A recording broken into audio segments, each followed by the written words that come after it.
Hello guys, welcome to Phoenix What If. So in this video, we will see, what if overpowered Naruto became Harribel's equal and they fell in love? If you enjoy these kinds of stories, don't forget to show us some love by hitting the like button and subscribing to the channel. Your support means the world to us. Now, let's start the story. Chapter 1. The Stranger in the Sand. The universe screamed as it was torn open. It was not a sound of air or matter, but of existence itself being rent like cloth. Naruto Uzumaki felt it in the marrow of his bones, a dissonant cord that severed the last fraying threads connecting him to his world. One moment, he was driving a cataclysmic Rasengan into the chest of the Otsutsuki blasphemy, a being of stolen power and osmic arrogance who had sought to devour the chakra fruit of a world that was not his. The next, the ground beneath him, the dead, hawk-marked rock of a shattered moon, vanished. His enemy's final, desperate gambit was not an attack, but an unmaking, a spatial jutsu of such magnitude and raw, spiteful power that it didn't just create a portal, it created a wound. Light, sound, and sensation bled into the sucking maw of the void. He saw a flash of his opponent's horrified face, the realization that he had just uncaged something he could not control, before the being dissolved into particles of corrupted data. Then, the pull. It was absolute. The six-path sage mode, a power that had allowed him to touch the very fabric of creation, was nothing against this absolute, physical negation. He felt his connection to the natural energy of his world snap like a dry twig. He felt the echo of Kurama's chakra, now a permanent part of his own network, flicker as if in a gale-force wind. He reached out, a silent, desperate plea towards the pinprick of light that was his home, a point of reference shrinking with impossible speed. He saw the faces of his friends, not as a memory, but as fading constellations in his mind's eye. Sakura's tear-streaked determination, Kakashi's weary pride, Sasuke's silent, final nod of acknowledgement. They were being erased, not from his memory, but from his reach.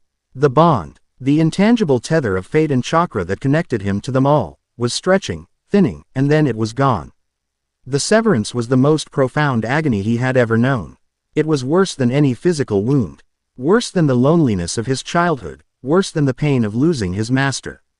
This was an amputation of the soul. He didn't scream. The void had no air for sound. There was only a silent, all-consuming fall into a darkness that was not dark, a nothingness that was suffocatingly present. And then, just as suddenly as it began, it ended. Consciousness returned not as a gentle dawn, but as a slap of cold, sterile air. He lay on his back, the world a blurry smear of white and black. He blinked, the motion feeling sluggish, heavy. The first thing he registered was the silence. Not the quiet of a forest at night or the peaceful hush after a snowfall. This was a dead, profound silence, the absence of everything.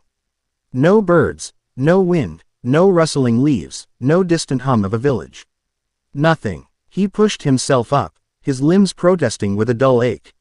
He was on sand. It was impossibly fine, white as bleached bone, stretching in every direction into an unending sea of rolling dunes. Above, the sky was not blue, or gray, or even a familiar night. It was a ceiling of absolute, starless black, dominated by a single, stationary moon, its face locked in a perpetual, unblinking gaze. It was cracked, lines spider webbing across its surface, yet it shed a cold, unwavering light that cast sharp, black shadows. He stood, his tattered orange and black jacket whipping in a breeze that made no sound. He took a breath, and the air itself felt wrong. It was thin, sterile, and carried a strange, static charge. It lacked the life, the vibrant pulse of natural energy that saturated his world. Here, the energy was dormant, muted, a flat, monotonous hum of spiritual essence that felt ancient and hollow. Reishi, he instinctively knew, though the word was foreign to him. It was a stagnant ocean, and his own chakra, his own life force, was a blazing bonfire suddenly lit in its depths. The contrast was so stark it was physically painful, a pressure against his skin, a buzzing in his ears. He closed his eyes, extending his senses. It was a technique as natural to him as breathing, a way to feel the life force of everything around him, to find his friends, to know he was not alone. He reached, and he found nothing. Not a single flicker of a chakra signature he recognized. Not a hint of the vibrant, chaotic, beautiful tapestry of life that was the elemental nations. He pushed his senses further. Beyond the horizon, beyond the curve of this strange world, seeking anything, any echo of home. The void that answered was cold, absolute, and final. He was gone. A lesser man would have crumbled. A younger Naruto would have raged, would have screamed his denial at the uncaring moon. But this was not the boy who had once grappled with the pain of being an outcast. This was the man who had borne the weight of a world, who had stared into the eyes of a goddess and not flinched. He had known loss. He had buried friends and a master who was like a father. But this was a loss of a different magnitude. It was the loss of context, of purpose, of everything that had defined him. He didn't scream. He didn't cry. He simply stood there in the silent, blowing sand, and a single heavy tear carved a path through the grime on his cheek, a small, hot pinprick of grief in the cold, dead world. He was Naruto Uzumaki, hero of the fourth great ninja war, the child of prophecy. The savior of his world. And he was utterly, irrevocably alone. The weight of it settled not on his shoulders, but deep within his chest, a block of ice that his own inner sun could not seem to melt. He stood for an immeasurable time. The moon did not move, the shadows did not shift. Time had no purchase here. Finally, a new feeling broke through the fog of his grief, a low, gut-ural growl that seemed to vibrate up from the sand itself. He opened his eyes. The world was no longer empty. Figures were emerging from behind the dunes, their forms silhouetted against the pale landscape. They were monstrous, a bizarre menagerie of twisted shapes. Some were vaguely humanoid, hulking brutes with gaping holes in their chests and faces covered by masks of bone. Others were more bestial, crawling on multiple spindly legs or slithering like grotesque serpents. Their common features were the bone-white masks, adorned with savage markings, and the hungry, predatory intent that radiated from them in palpable waves. Hollows. The name surfaced in his mind, another piece of foreign knowledge gifted by the Sage of Six Paths, Blessing. Empty spirits, driven by an insatiable hunger for souls. And he, pulsing with more life energy than this dimension had likely ever seen, was a banquet. They didn't rush him. They circled, a pack of scavengers testing a wounded lion. Their spiritual pressure, individually weak, was a cloying, negative presence, the spiritual equivalent of rot. It was the polar opposite of his own vibrant, life-affirming senjutsu chakra. Naruto's expression didn't change. The grief was still there. A cold stone in his gut, but it was now overlaid with the quiet, deadly focus of a warrior who had survived 100 battles. He had no world to protect, no friends to fight for. All he had left was himself. And he would not be devoured. One of the larger, ape-like hollows roared, a sound that finally broke the silence, and charged. It was fast, its heavy fists kicking up clouds of white sand. Naruto didn't move. He simply raised a hand. A black, malleable sphere, no larger than his fist, detached from his back and shot forward, elongating into a sharp, gleaming spear. The truth-seeking orb, a manifestation of his will, a perfect union of all nature transformations.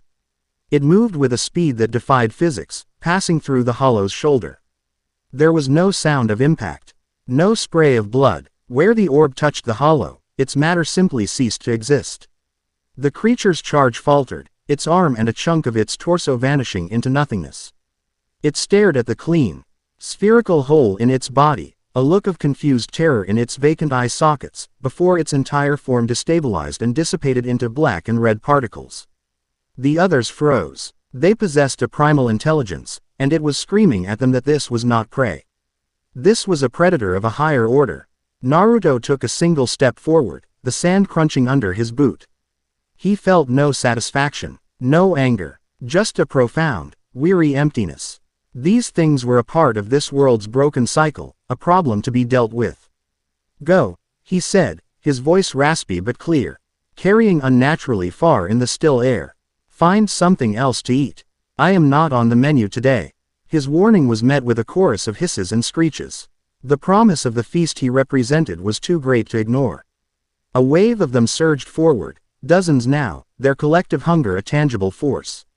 Naruto sighed. It was a quiet, tired sound. He brought his hands together in a simple cross seal. So be it. In an instant, 4 perfect copies of him appeared in a square formation around him, each one glowing with the same golden energy. He didn't need to waste his own energy on a fight like this. The clones moved as one. A whirlwind of precise, devastating violence. One clone blurred forward, its movements too fast for the eye to follow, and delivered a single, sharp kick to the mask of a wolf-like hollow, shattering it instantly. Another extended a chakra rod from its palm, impaling 3 of the creatures in a single, fluid thrust. A third clone wove a series of hand signs, unleashing a torrent of lightning that arced between the hollows, causing them to convulse and explode. The original Naruto stood motionless in the center of the storm, his arms crossed, a silent observer to his own destructive power. It was a massacre, but a clean one. There was no wasted movement, no gratuitous cruelty. It was the efficient, overwhelming application of force. In less than a minute, the desert was empty once more. The last of the hollows dissolving into the air. He dispelled the clones, their experiences flooding back into him, the brittle feeling of their masks breaking, the foul stench of their spiritual energy. Their mindless, all-consuming hunger. It only served to deepen the oppressive sense of otherness, of wrongness. He started walking. He didn't have a destination. He just picked a direction and moved. A solitary golden figure against an infinite canvas of white and black. His senses were open, a constant, sweeping radar. He was a castaway on a hostile shore, and the first rule of survival was to understand the terrain. Days, or what he perceived as days, bled into one another. He marked time by his own body's rhythms, the cycles of rest and wakefulness that were ingrained in him. He walked, he rested, he fought. The hollows were a constant. They came in all shapes and sizes, from the small, scurrying beasts to colossal giants whose forms scraped the black sky. None of them were a challenge. A flick of his wrist, a thought, and they were gone, erased by the truth-seeking orbs that danced around him like dark, obedient moons. He learned more about this place through these pointless encounters. He learned that their only weak point was the mask. He learned their spiritual energy was poison to his sage chakra, and he instinctively purified any that touched him. He learned that the world was vast, empty, and unchanging. There were forests of crystalline trees that shattered at a touch, mountain ranges of jagged black rock, and always, always the endless sand. Through it all, his grief remained his constant companion. It was a quiet passenger, no longer the crushing weight it had been, but a permanent part of his new reality. In the silence of the eternal night, his mind would drift. He saw the proud arch of his father's Hokage cloak. He felt the rough, calloused hand of Jiraiya on his head. He heard the chiming of the bells from his first test with Kakashi. He remembered the warmth of Hinata's shy smile, the grating but familiar sound of Kiba's boasting, the quiet confidence of Shino. Each memory was a fresh cut, a reminder of the universe he had lost. He had achieved the dream. He had brought Sasuke back. He had earned the village's respect.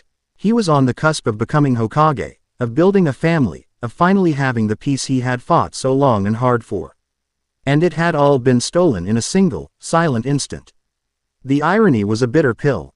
He was more powerful than he had ever been, a walking deity in a world of monsters, and his power was meaningless. It could not bring him home. One cycle, as he sat atop a towering dune that overlooked a valley of shattered quartz, he finally let himself examine the full scope of his power. He held out his hand. Palm up. A miniature sun formed above it, a perfect, condensed sphere of tailed beast and sage energy. A tailed beast bomb Recentrican. An attack that could level a mountain range. He felt its power, its immense, world-altering potential. He could scour this entire desert clean. He could obliterate the crystalline forests. He could wage a one-man war against this dimension. He closed his hand, and the light vanished. What was the point? Power was a tool to protect, to build, to change things for the better. Without a purpose, it was just a burden. A heavy, lonely crown. He was so lost in his thoughts that he almost missed it. A subtle shift in the monotonous hum of the world. It wasn't the grating static of more hollows.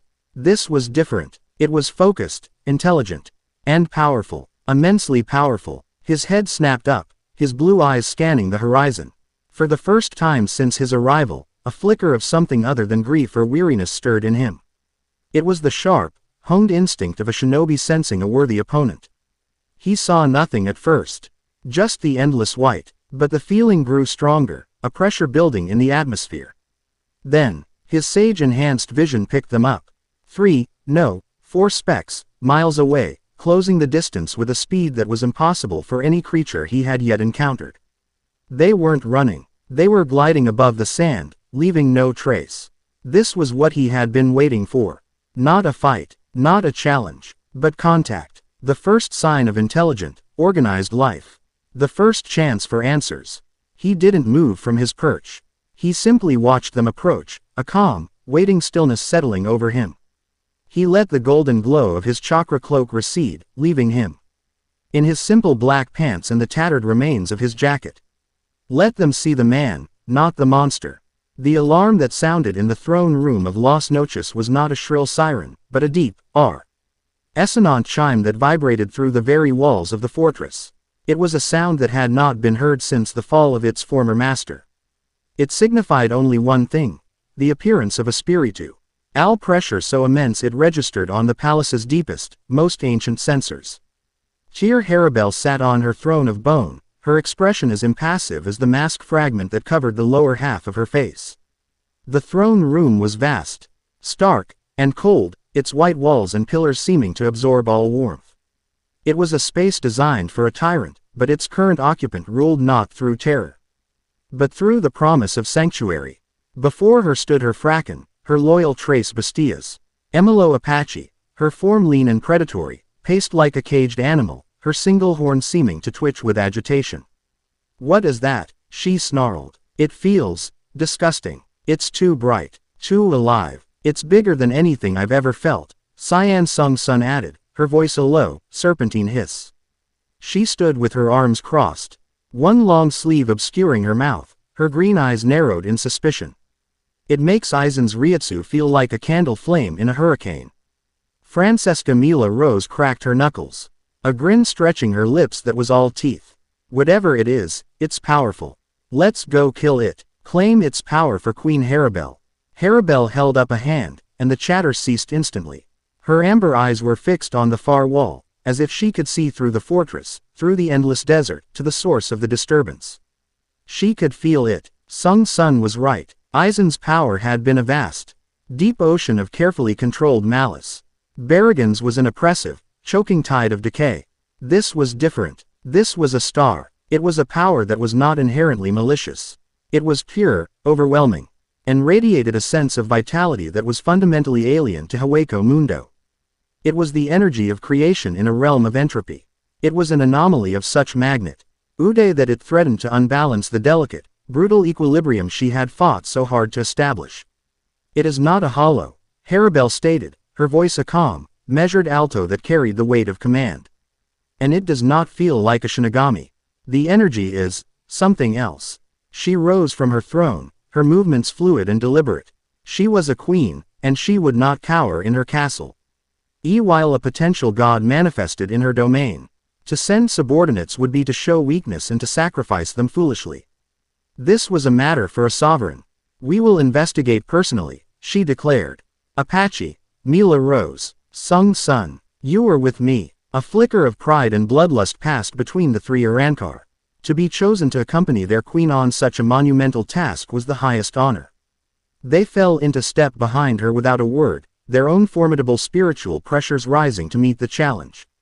They moved through the sterile corridors of Las Noches, their footsteps echoing in the silence. They emerged from the fortress gates into the perpetual moonlight, the white sand of the desert floor stretching before them. Harribel pinpointed the location of the anomaly. It wasn't moving. It was waiting. With a whisper of displaced air, they engaged Sonido, the world dissolving into a blur of black and white. The distance that would have taken Naruto days to cross, they covered in mere minutes. As they drew closer, the feeling of that immense power intensified. It was like approaching a sun, a palpable warmth that pushed back against the innate cold of their own existence. It was uncomfortable, agitating, and yet, not entirely hostile. It was simply there. Harribel slowed, her Fracken fanning out around her as they came to a halt 100 yards from a towering dune. And there he was. He was sitting, at first, atop the dune's crest, a lone figure silhouetted against the cracked moon. As they watched, he stood. He was just a man, she noted. Broad-shouldered, with a shock of spiky, sun-bright hair. He wore tattered black and orange, the colors an affront to the monochrome world around him. He wasn't radiating power in the way Aizen did, a conscious act of intimidation. His power was simply a part of him, an aura of golden light that had been there moments before, now drawn back into himself like a breath. But she could still feel it, a coiled serpent of unimaginable energy resting just beneath his skin. She saw the marks on his cheeks, like whiskers. And she saw his eyes. Even from this distance, they were piercingly, shockingly blue. The blue of a sky she had only ever seen in fleeting, fractured memories from a life before this one. They were ancient eyes, filled with a sorrow so deep it seemed to have carved canyons in his soul. But beneath that sorrow was a core of tempered steel. The eyes of a survivor. The eyes of a warrior. The eyes of a king. Naruto watched the four figures resolve. 3 were clearly subordinates, their stances aggressive, their energy sharp and jagged.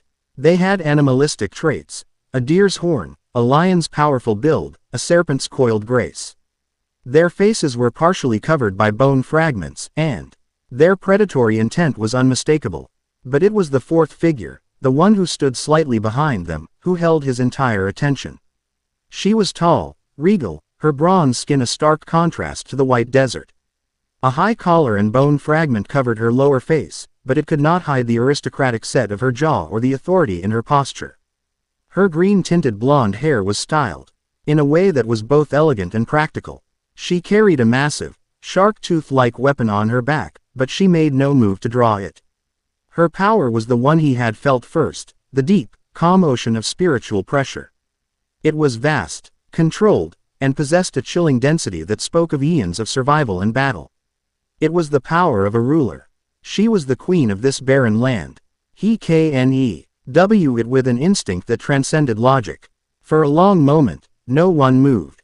The silent wind was the only thing that stirred, kicking up fine grains of sand that danced between them. The Tres Bastias were tense, coiled springs, waiting for a signal. Naruto remained perfectly still, his hands loose at his sides. He was being evaluated, and he was doing the same. Then, across the 100 yards of empty desert, under the gaze of the broken moon, his blue eyes met her amber ones.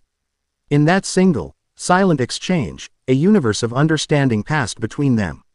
It was not a greeting or a threat. It was a simple, profound acknowledgement from one sovereign to another, from one solitary peak of power to its equal. The stranger had found the queen. The sun had risen in a barren sky, and the world of Hueco Mundo would never be the same. Chapter 1 End. Chapter 2. Clash of Sovereigns. The silence between them was a physical thing, a pane of glass stretched taut. Naruto's blue eyes held Harribel's amber ones. A conversation without words passing in the space of a heartbeat. It was a language of power, a dialect of survival that both of them understood perfectly. He was an anomaly. She was the established order. The clash was inevitable. It was not the queen who broke the stillness, but her most feral protector. "You dare stand before Queen Harribel, you living filth." Apache's voice was a guttural snarl. The predatory gleam in her eyes intensified, and she didn't wait for an order. Lowering her head, she opened her mouth, and a crimson ball of energy began to gather, crackling with violent power. "I'll wipe that look off your face." Sero. A torrent of crimson spiritual energy erupted from her, a beam of pure destructive force that screamed across the sand, leaving a trench of molten glass in its wake. It was an attack meant to obliterate, to leave nothing but scorched air. Naruto didn't flinch. He didn't even seem to brace himself. As the roaring beam of energy closed in, 10. The 9 black spheres hovering silently behind his back zipped forward. It didn't meet the Sero with an explosion. It simply touched the leading edge of the crimson torrent, and the Sero vanished. The energy, the light, the sound, all of it was simply negated, swallowed by the small black orb as if it had never existed. The truth-seeking orb came to a placid stop right where the attack had been snuffed out, indifferent and absolute. The Tres Bastias stared, their aggressive postures momentarily faltering. Even Harribel's impassive expression tightened, her eyes narrowing slightly. They had seen attacks blocked, deflected, and overpowered. They had never seen one simply unmade. "That was your only warning," Naruto said, his voice level, carrying the same quiet authority as before. It was not a threat, but a statement of fact. Mila Rose scoffed, a deep, throaty sound of disbelief. A trick. He's all tricks. She pounded a fist into her palm. Let's show him what real power is. Together. Let's tear him limb from limb. Apache agreed, her initial shock replaced by renewed fury. Sung Sun simply nodded, her serpentine eyes cold and analytical. His energy is an offense. It must be extinguished. They moved as one, a blur of Sonido that kicked up a wall of white sand. But Naruto was already gone from the crest of the dune. He reappeared on the desert floor, having closed half the distance between them in an instant. His movements fluid and silent. The Tres Bastias didn't hesitate. They were a practiced unit, a three-pronged assault of brutal efficiency. Apache lunged from the left, claws of spiritual energy extending from her hands. Mila Rose charged from the right, her powerful form promising a bone-shattering blow. Sung Sun remained at a distance, her hands hidden in her sleeves as she manipulated her spiritual power to form sharp, bone-like projectiles that shot towards him from above. It was a perfect pincer movement, designed to overwhelm and disorient. To them, it must have seemed like he was moving in slow motion. To Naruto, they were pages in a book he had already read. He sidestepped Apache's lunge, the tips of her claws scraping the air where his chest had been. With the same motion, he raised a hand and casually deflected Mila Rose's charging fist, not by blocking it, but by redirecting her momentum, sending her stumbling past him. A flick of his W.R. East sent another truth-seeking orb upwards, which spun like a shield, deflecting Sung Sun's projectiles with sharp, metallic pings. He flowed between their attacks, a river parting around stones. He wasn't just dodging, he was using their own aggression, their own movements, against them. He hadn't thrown a single punch, yet he was utterly in control. The dance lasted for 10 seconds that felt like an eternity. A maelstrom of failed attacks centered around his calm, untouchable form. Frustration boiled over. Enough of this, Apache roared, disengaging. If you won't stand still, we'll make you. She ripped off her own left arm. A spray of blackish-red particles filling the air. She threw the severed limb to the ground. Chimera Parka. The other two followed suit, adding their own dismembered arms to the offering. A monstrous, choking spiritual pressure erupted from the ground as the limbs merged and swelled, growing into a grotesque beast. It was a creature of pure rage, with a deer skull for a head, mismatched limbs, and a shaggy, muscular body. It was Aeon, their pet, a being born of their combined resentment, and it existed for only one purpose, to kill. Aeon let out a bellow that shook the very dunes and fixed its vacant, hate-filled eyes on Naruto. Its spiritual pressure was immense, chaotic, and utterly mindless. It was a sledgehammer in a world of scalpels. Naruto finally stopped moving. He stood and faced the creature, his expression turning from weary focus to something approaching pity.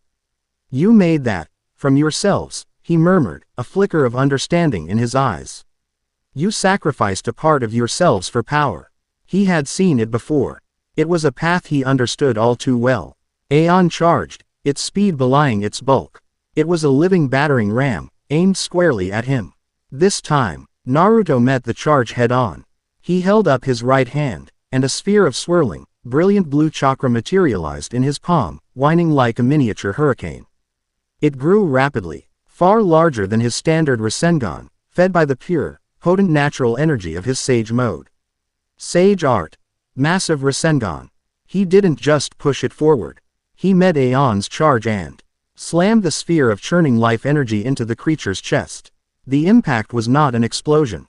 It was a scouring. The chaotic, resentful spiritual energy that composed Aeon was anathema to the pure, balanced life force of Naruto's senjutsu.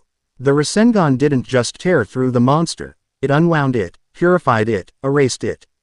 Aeon's roar of rage turned into a shriek of dissolution as its body was consumed by the brilliant blue light, its form breaking down into harmless spirit particles that evaporated into the sterile air.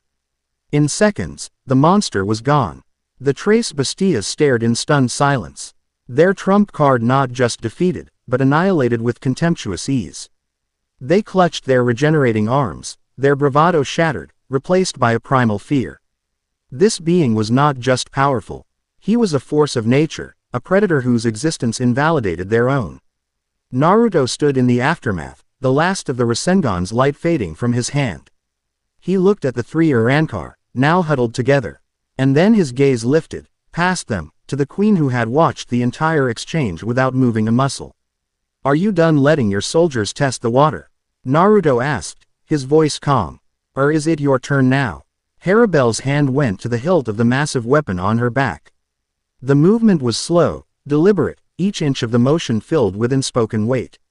The great, hollow blade slid free with a low, grating shishink of steel.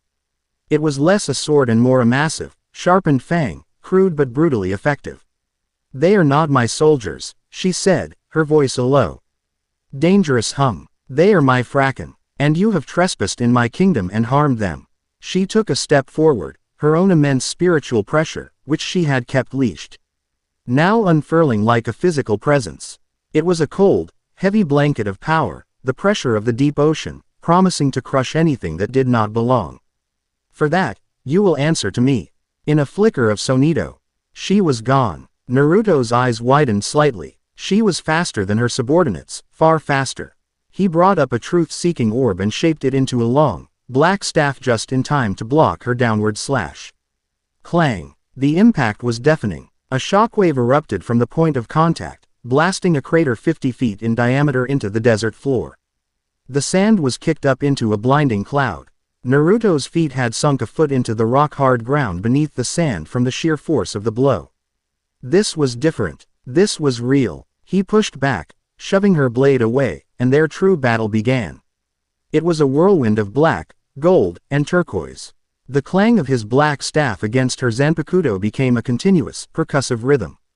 They moved across the desert at speeds that left afterimages, their battle a blur of motion that the Tres Bastias could barely follow. Craters appeared and disappeared as they exchanged blows, each impact carrying enough force to level a building. Harribel's style was precise, economical, and utterly lethal. Every slash was aimed at a vital point, every movement designed to kill. She was a shark in her element, a predator honed by centuries of combat. Naruto's style was more fluid, almost instinctual. He blocked, parried, and dodged, his sage mode precognition giving him the barest edge he needed to keep up. He wasn't just defending. He was learning her rhythm, her patterns, the subtle shifts in her posture that telegraphed her next move. He was a warrior who had fought gods. He adapted with terrifying speed. They broke apart, putting 100 yards between them in an instant. "You are skilled," Harribel stated, her breathing barely heavier than before. Her blade rested on her shoulder. "You're not so bad yourself, Shark Lady," Naruto replied, a hint of his old grin touching his lips for the first time. It didn't quite reach his eyes, but it was there. He spun the black staff in his hand before letting it dissolve back into an orb. She ignored the moniker. "But defense will not win this fight." She raised her free hand, palm forward. A golden light, shot through with cracks of black, gathered in front of her. Sero. The beam that erupted from her hand was different from Apache's. It was broader, denser, and possessed a focused, crushing weight. It was a king's attack compared to a knight's. Naruto met it with his own. He brought his hands together, his fingers splayed, and a sphere of roiling, chaotic chakra, equal parts red and blue-black, formed between them. It wasn't large, no bigger than a softball, but it was so dense it seemed to warp the light around it. A miniature-tailed beast bomb. He thrust his hands forward, launching the sphere. The golden Sero met the dark sphere of chakra midway. For a split second, they pushed against each other, two fundamental forces of opposing natures locked in a struggle for dominance. Then, reality gave way. The resulting explosion was blinding.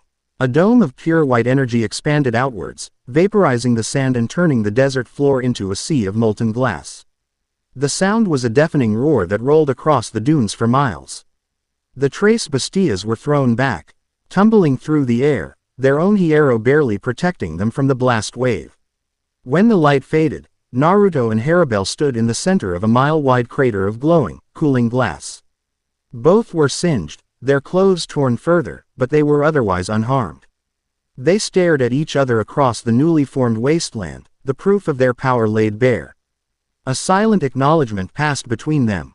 They were equals in raw power. Harribel's eyes narrowed. This stranger was more than she had anticipated. It was time to end this.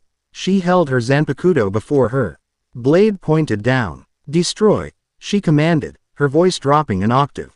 Tiburon. A pillar of churning water erupted from the ground and engulfed her.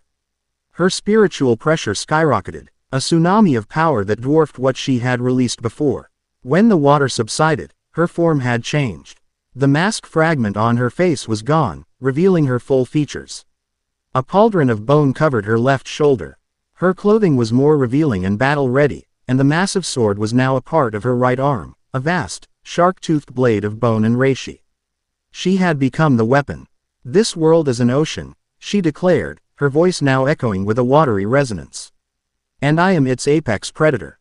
She flicked her wrist, and a volley of high-pressure bullets of water shot from her blade arm. Lagoda. Naruto's eyes widened at the speed and power of the projectiles. He moved, a golden blur, weaving between the water bullets, each one exploding behind him with the force of a cannonball. He was forced onto the defensive again, but this time it was different. She was controlling the battlefield itself, drawing moisture from the sterile atmosphere. He needed to shift the momentum. He created two clones, who immediately began gathering natural energy for him. He himself flashed through a series of hand signs, inhaling deeply. Wind style. Rasenshuriken. A screeching, four-pointed shuriken of pure wind chakra formed in his hand, its sound so sharp it felt like it was shredding the air itself. It was an attack that cut on a cellular level, a technique that had once crippled his own arm. Now, it was a tool he wielded with mastery. He threw it. The Rasenshuriken tore through the air, a miniature star of destruction. Harribel met it with her own technique. Her viendo, she commanded, slashing her blade arm forward and releasing a massive, scalding wave of water, a literal tidal wave in the middle of the desert. Wind and water collided. The rays, and shuriken's thousands of microscopic blades tore into the wave, turning it into a chaotic maelstrom of steam and pressurized mist. The entire crater filled with a thick, scalding fog, visibility dropping to zero. This was her element. He had played into her hand. He felt more than saw her attack coming. A blade of high-pressure water, silent and deadly, aimed for his neck from the mist. He ducked under it, the stream of water slicing through a rock formation 100 feet behind him as if it were butter. He felt her presence, a cold spot in the hot steam, and lunged, a chakra-enhanced fist aimed for her midsection. She anticipated him, blocking with the flat of her blade arm. The force of his blow sent her sliding back, but she was unharmed. The game of cat and mouse in the steam was deadly. A flurry of unseen attacks and near misses. They both knew this couldn't last. They needed to end it. Simultaneously, they broke from the mist in opposite directions, putting distance between them once more. The steam began to clear, revealing them panting, wounded, and bleeding. He had a deep gash on his arm from a water jet. She had a cracked pauldron from one of his physical blows. They looked at each other, and came to the same conclusion. One final attack. Harribel raised her blade arm high, gathering a colossal amount of water around it. The water coalesced and compressed, forming a blade of swirling, high-density liquid 100 feet long. Cascada, she roared, bringing the waterfall-like blade down in a final, world-splitting arc. At the same time, Naruto raised his hand. One of his last truth-seeking orbs flew into his palm and elongated, transforming into a sharp, slender black blade, humming with the power to obliterate anything it touched. He didn't throw it, he used his phenomenal speed to close the distance, appearing directly in front of her as her massive water blade descended.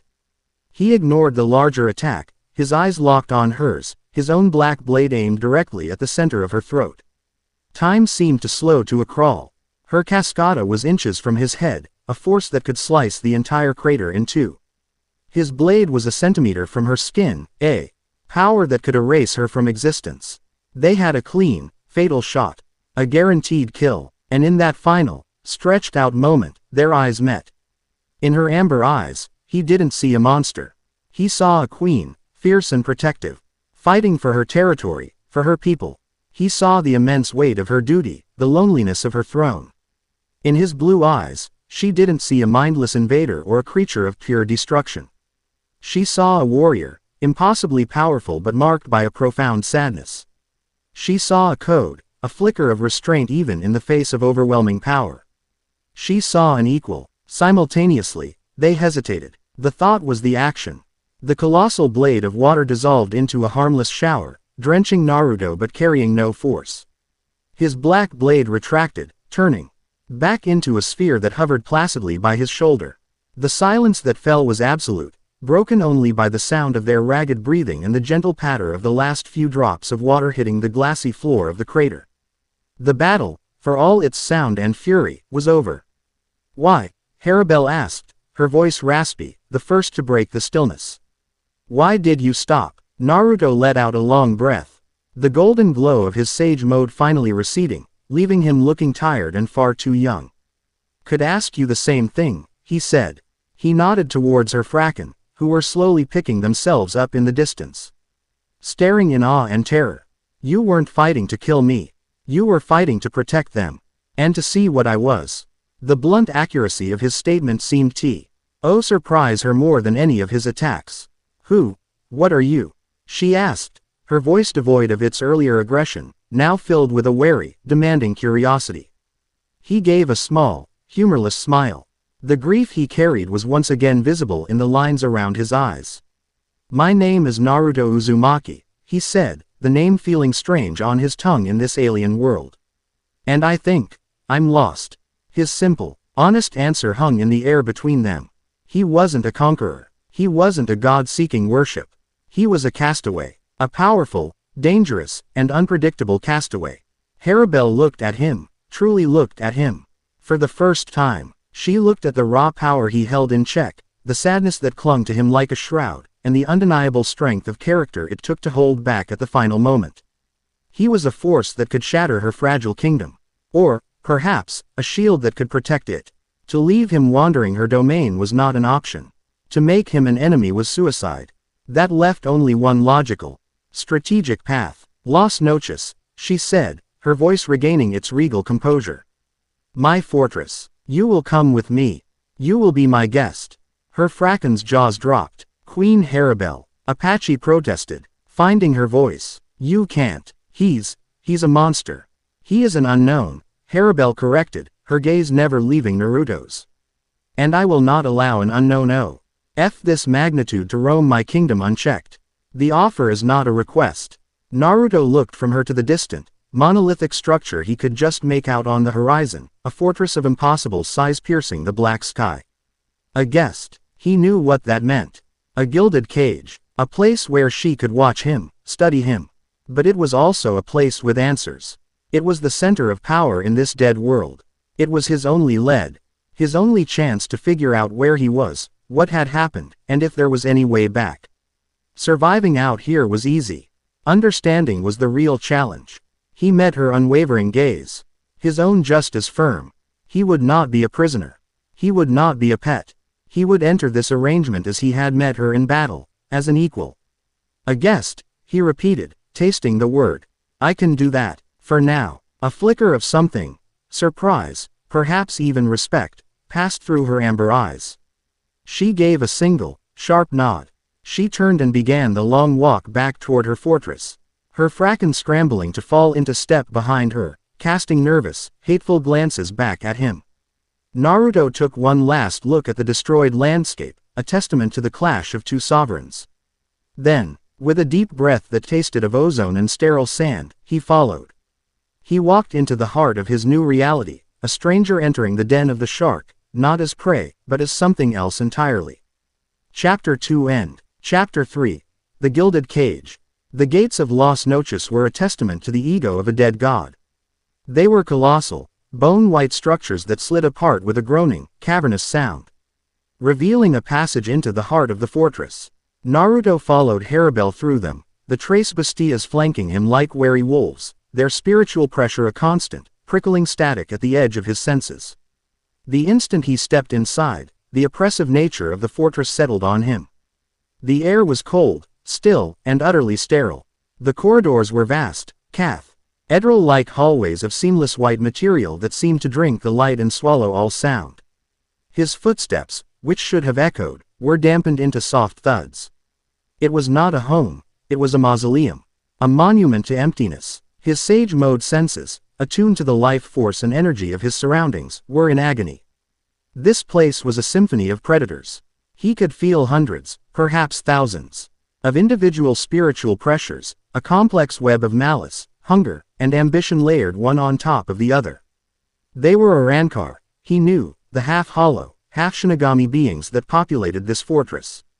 Their energies were sharp, jagged things, full of holes and edges. And as he walked in the Queen's wake, he felt their attention turned to him like 1,000 swiveling gun turrets. They lined the upper balconies and peered from shadowy archways, hulking brutes with the masks of bulls, slender figures with the grace of praying mantises, Arrancar of every shape and form. They didn't whisper or murmur. They simply watched, their collective gaze a heavy, physical weight. The fear and awe they held for their queen was palpable, a tangible force field that kept them at a distance. But the energy directed at him was different. It was a potent cocktail of curiosity, suspicion, and a raw, predatory hunger that vibrated in the very air. He was a stake walking through a kennel of starving dogs, protected only by the presence of the kennel master. Harribel seemed oblivious to it all, or perhaps simply indifferent. She moved with an unhurried, regal grace, her every step conveying an absolute and unshakable authority. She led them through the labyrinthine corridors until they arrived at the heart of the palace, the throne room. It was a space of absurd, breathtaking scale. A cavern of white so vast that the far walls were hazy in the distance. Stark pillars rose to a ceiling lost in shadow. And at the far end, atop a raised dais, sat the bone-white throne. The room was not empty. A contingent of Arrancar, clearly of a higher rank than the ones in the halls, were gathered. They were the court. Naruto's eyes swept over them. A hulking, four-armed giant, a lithe woman with a panther-like mask. A stoic warrior who seemed to be carved from stone. All of them radiated a power that put them leagues above the common hollow. But one figure drew his attention immediately. He was not standing at attention like the others. He was lounging against a pillar near the dais, one leg crossed over the other, an arm resting casually on the hilt of a sheathed rapier at his hip. He was tall and slender, dressed in a modified, perfectly tailored version of the standard Arrancar uniform. His mask fragment was a delicate, polished piece of bone that curved over his left eye like a pristine diadem. And his hair was the color of old silver, impeccably styled. He projected an air of bored, aristocratic superiority.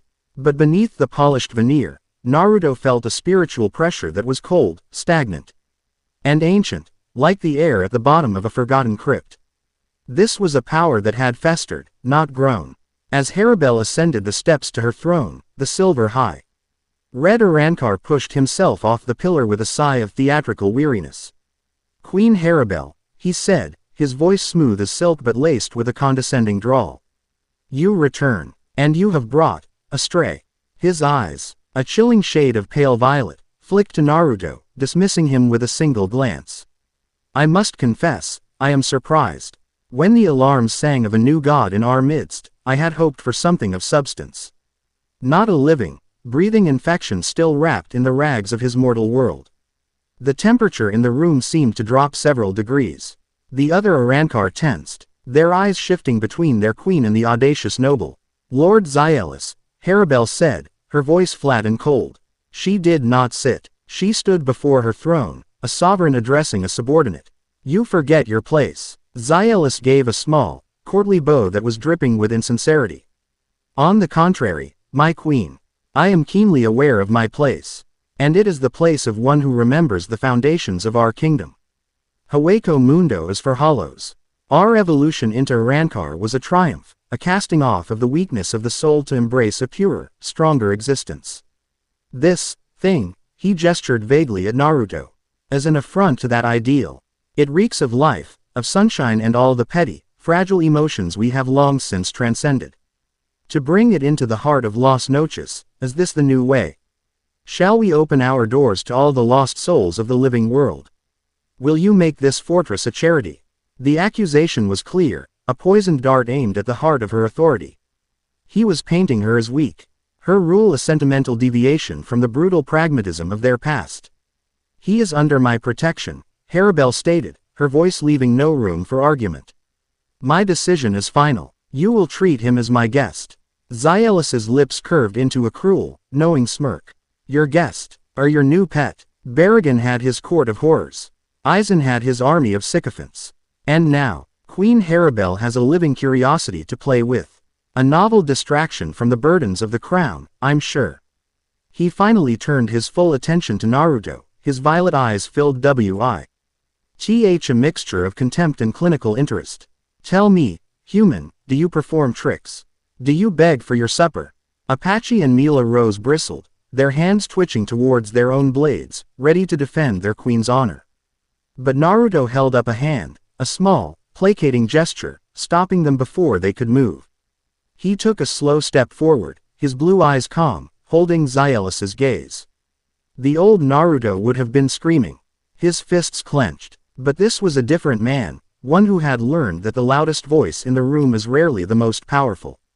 It's true, I'm alive, Naruto said, his voice a low, conversational rumble that carried effortlessly through the vast, silent room. My heart beats, I breathe, I feel. You say you've transcended that. But looking at you, I have to wonder. He tilted his head, a small, enigmatic smile playing on his lips. You stand there, so proud of your emptiness. You talk about strength, but all I sense from you is fear. Fear of change, fear of anything that doesn't fit into your neat, dead little world. You call me an infection, but a virus is at least alive. It grows, it adapts. You're just stagnant water. You think you're a pure existence. But you're just waiting to evaporate. Xylus's smirk faltered, a flicker of genuine anger crossing his face. Naruto hadn't yelled, he hadn't postured, he had simply held up a mirror, and Xylus did not like the reflection. Naruto took another step, his presence filling the space between them. It wasn't an aggressive pressure, but a quiet, unshakable confidence that was somehow more intimidating than any threat. A king who is truly strong doesn't fear a single guest in his house, Naruto finished, his voice dropping to a near whisper, yet every Arankar in the room heard it perfectly. He's not afraid it will weaken his kingdom. He's confident his kingdom is strong enough to withstand it. So, you can call me a pet if it makes you feel better, Lord Xylus. But I think the only one on a leash here is you. The silence that followed was absolute. Xylus's face was a mask of cold fury. He had been publicly outmaneuvered, his own rhetoric turned against him, not with power, but with simple, undeniable logic. He had tried to bait a beast and had been intellectually dissected by a surgeon. Harribel watched the exchange, a flicker of something unreadable in her amber eyes. This stranger was far more than just a powerhouse. He had the presence of a leader, the sharp mind of a politician. He was even more dangerous than she had thought. Enough, she commanded, her voice cutting through the tension. She gestured to one of the stoic Arankar guards. Show our guest to the Western Spire chambers. Ensure he has whatever he requires. She looked at Naruto. You will be comfortable, but you will not leave the palace grounds without my consent. The gilded cage had its bars.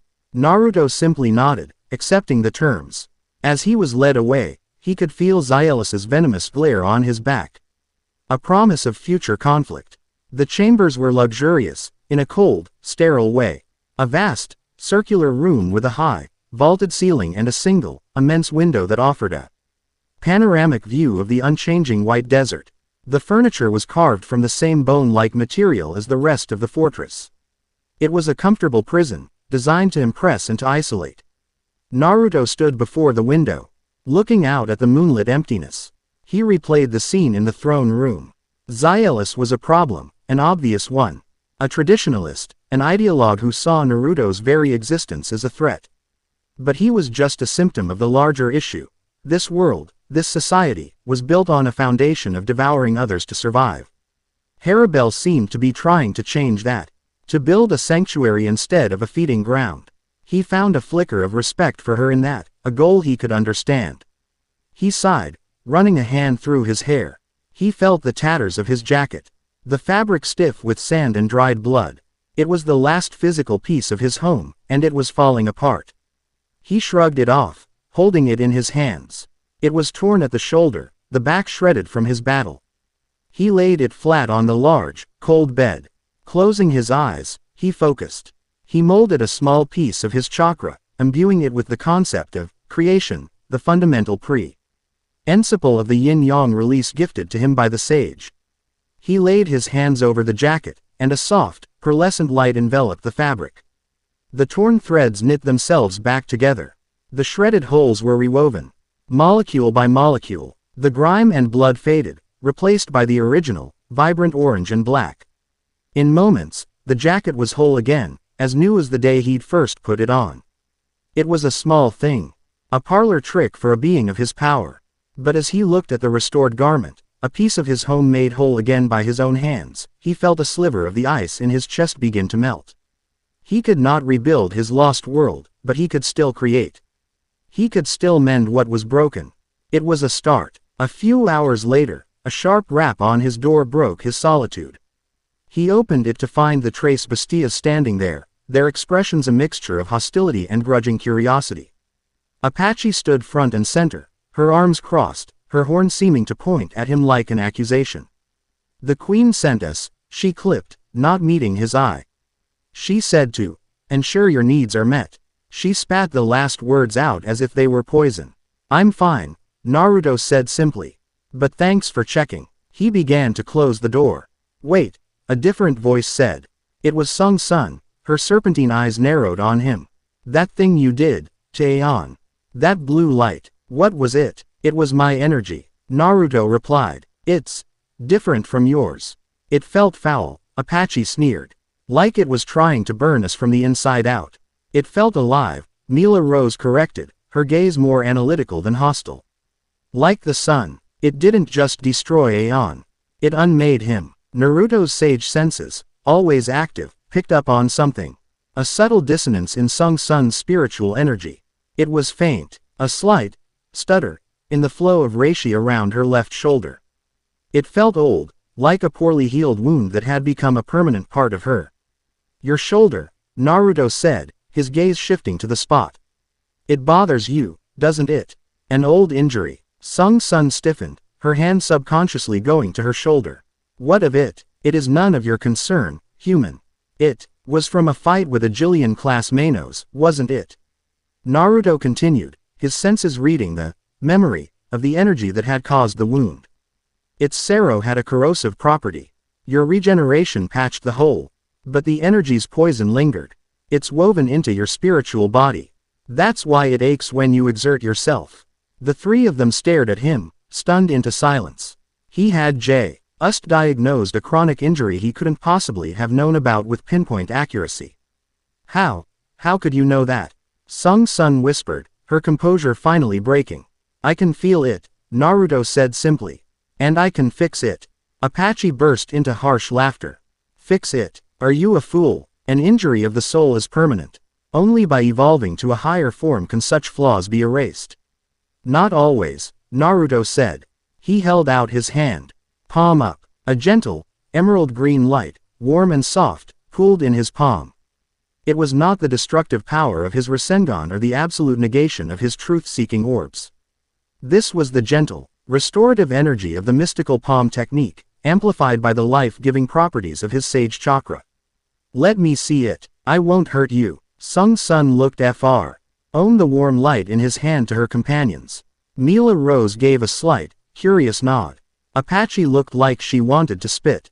Wary, but driven by the prospect of relief from a pain she had carried for decades. Sung-sun slowly stepped forward. She shrugged her uniform off her left shoulder, revealing the smooth, unbroken skin. To the naked eye, there was nothing wrong. "It is inside," she said. "I know," Naruto replied. He gently placed his glowing hand on her shoulder. The effect was instantaneous. Sung-sun gasped, her whole body going rigid. For the first time in this world, Naruto was sharing his energy, not using it as a weapon. From her perspective, it was a terrifying invasion. This warm, vibrant, living energy flooded her system, a stark contrast to the cold, hollow reishi that composed her being. But it didn't burn. It soothed. She could feel it seeking out the dissonant, corrosive energy that had plagued her for so long, surrounding it, breaking it down, and gently coaxing her own spiritual body to heal correctly. The nagging, ever-present ache she had grown so accustomed to began to fade, replaced by a strange, pleasant warmth. After a moment, Naruto pulled his hand away. The green light vanished. Try it now. Quote. Sung Sun rotated her shoulder. There was no stiffness, no ache, no phantom pain. The flaw that had been a part of her for as long as she could remember was simply gone.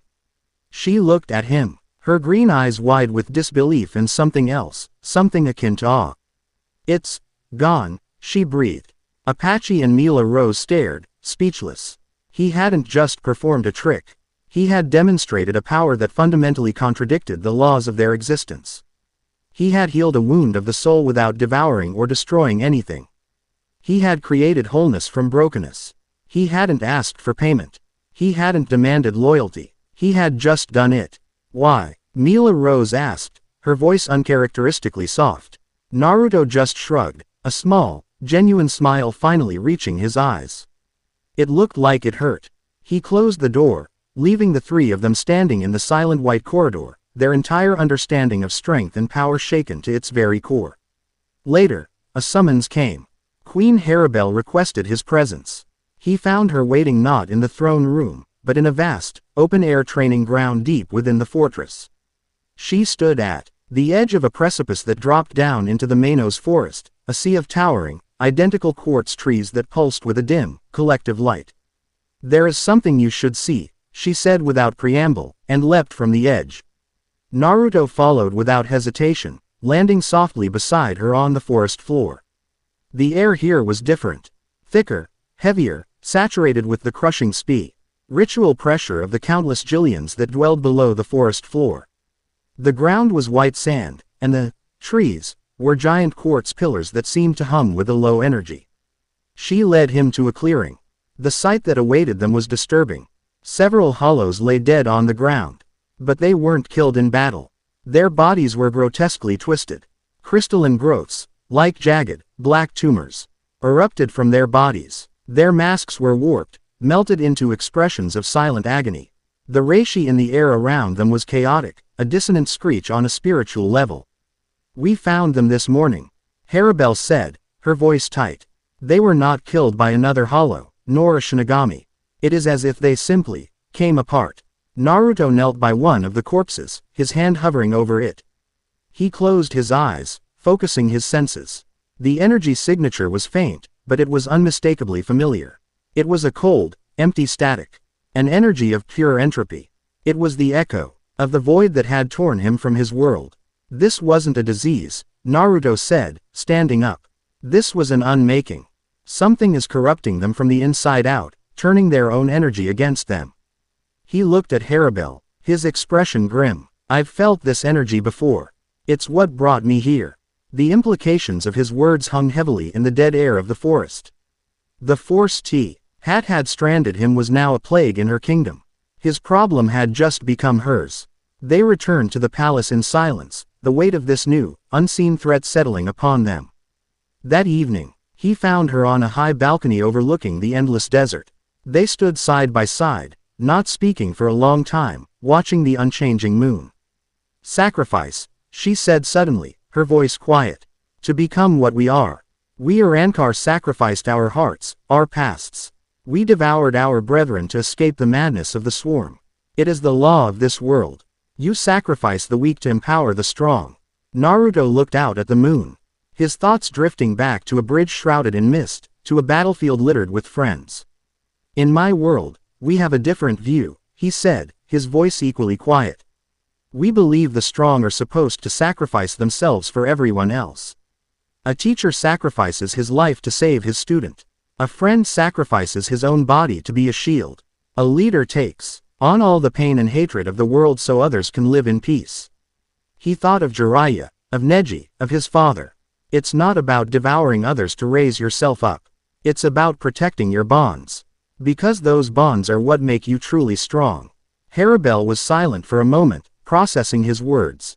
It was a philosophy so alien to Hueco Mundo, it was almost nonsensical. Yet, she had seen it in his actions. He had fought her to a standstill, yet spared her. He had healed her subordinate and asked for nothing in return. A lonely path, she finally stated.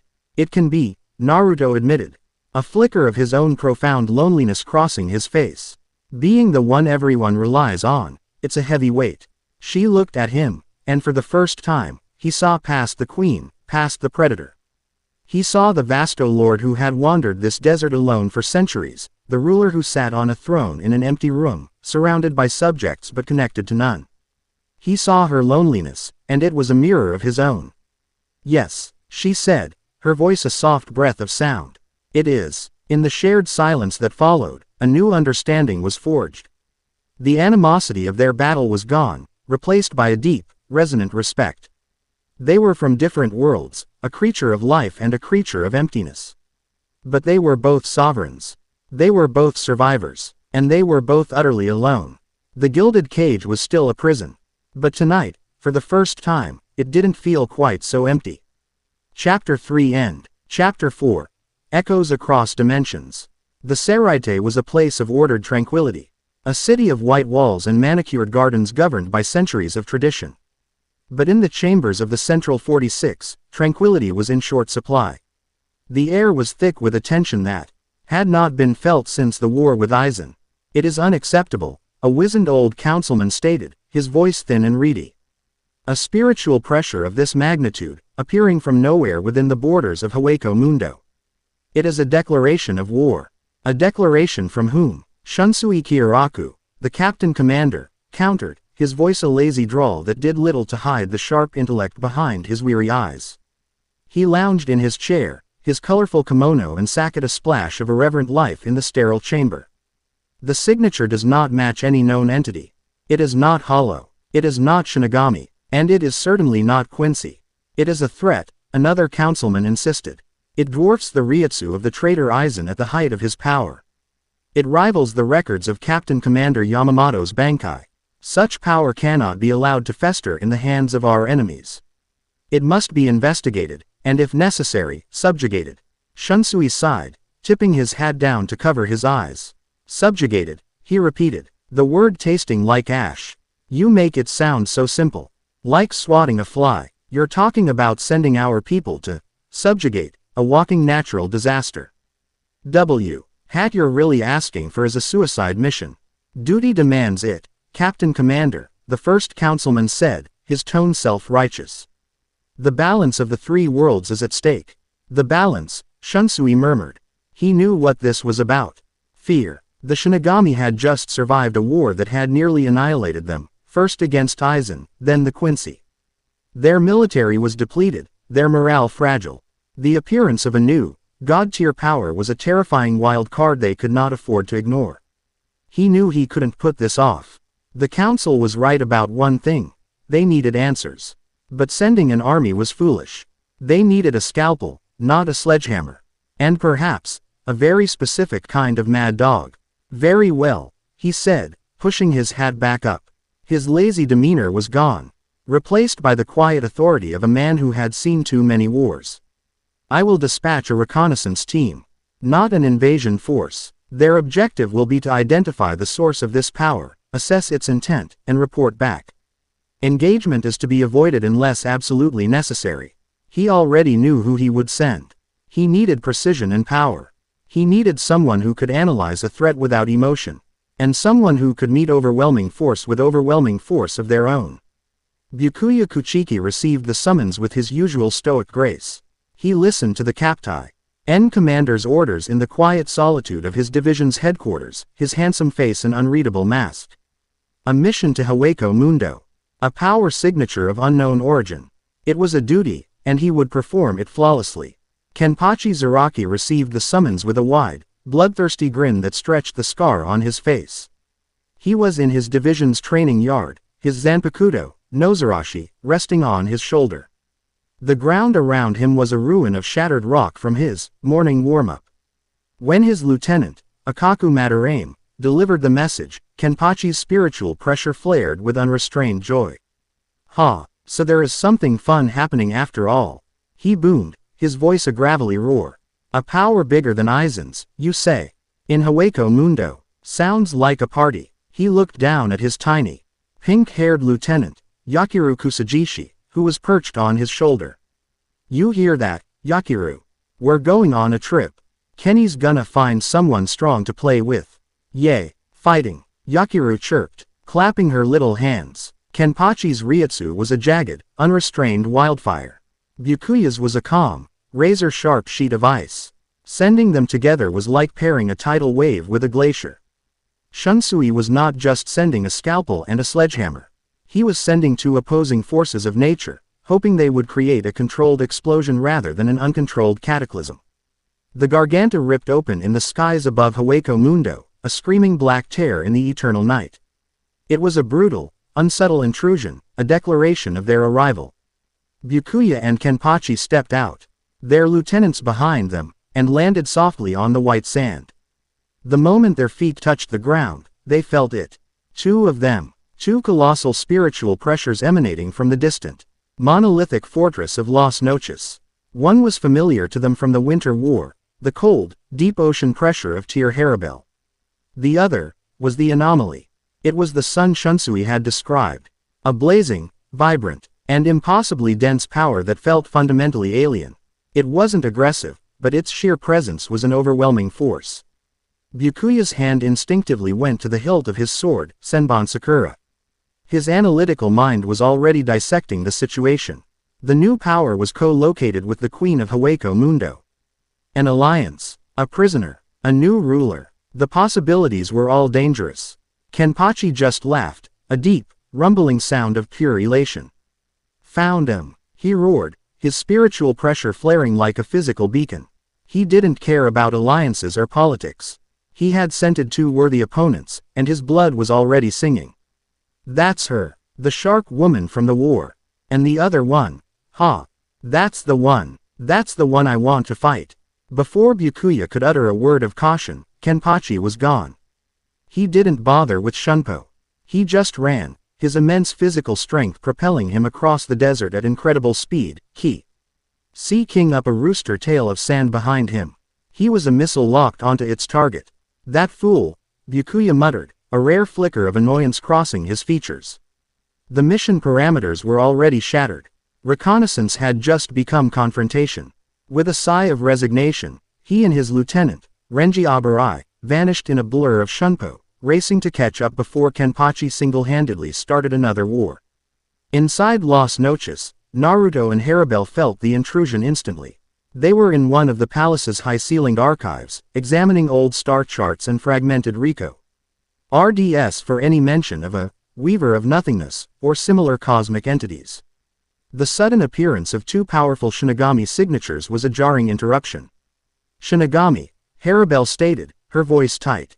Two captain class. Naruto closed his eyes, focusing.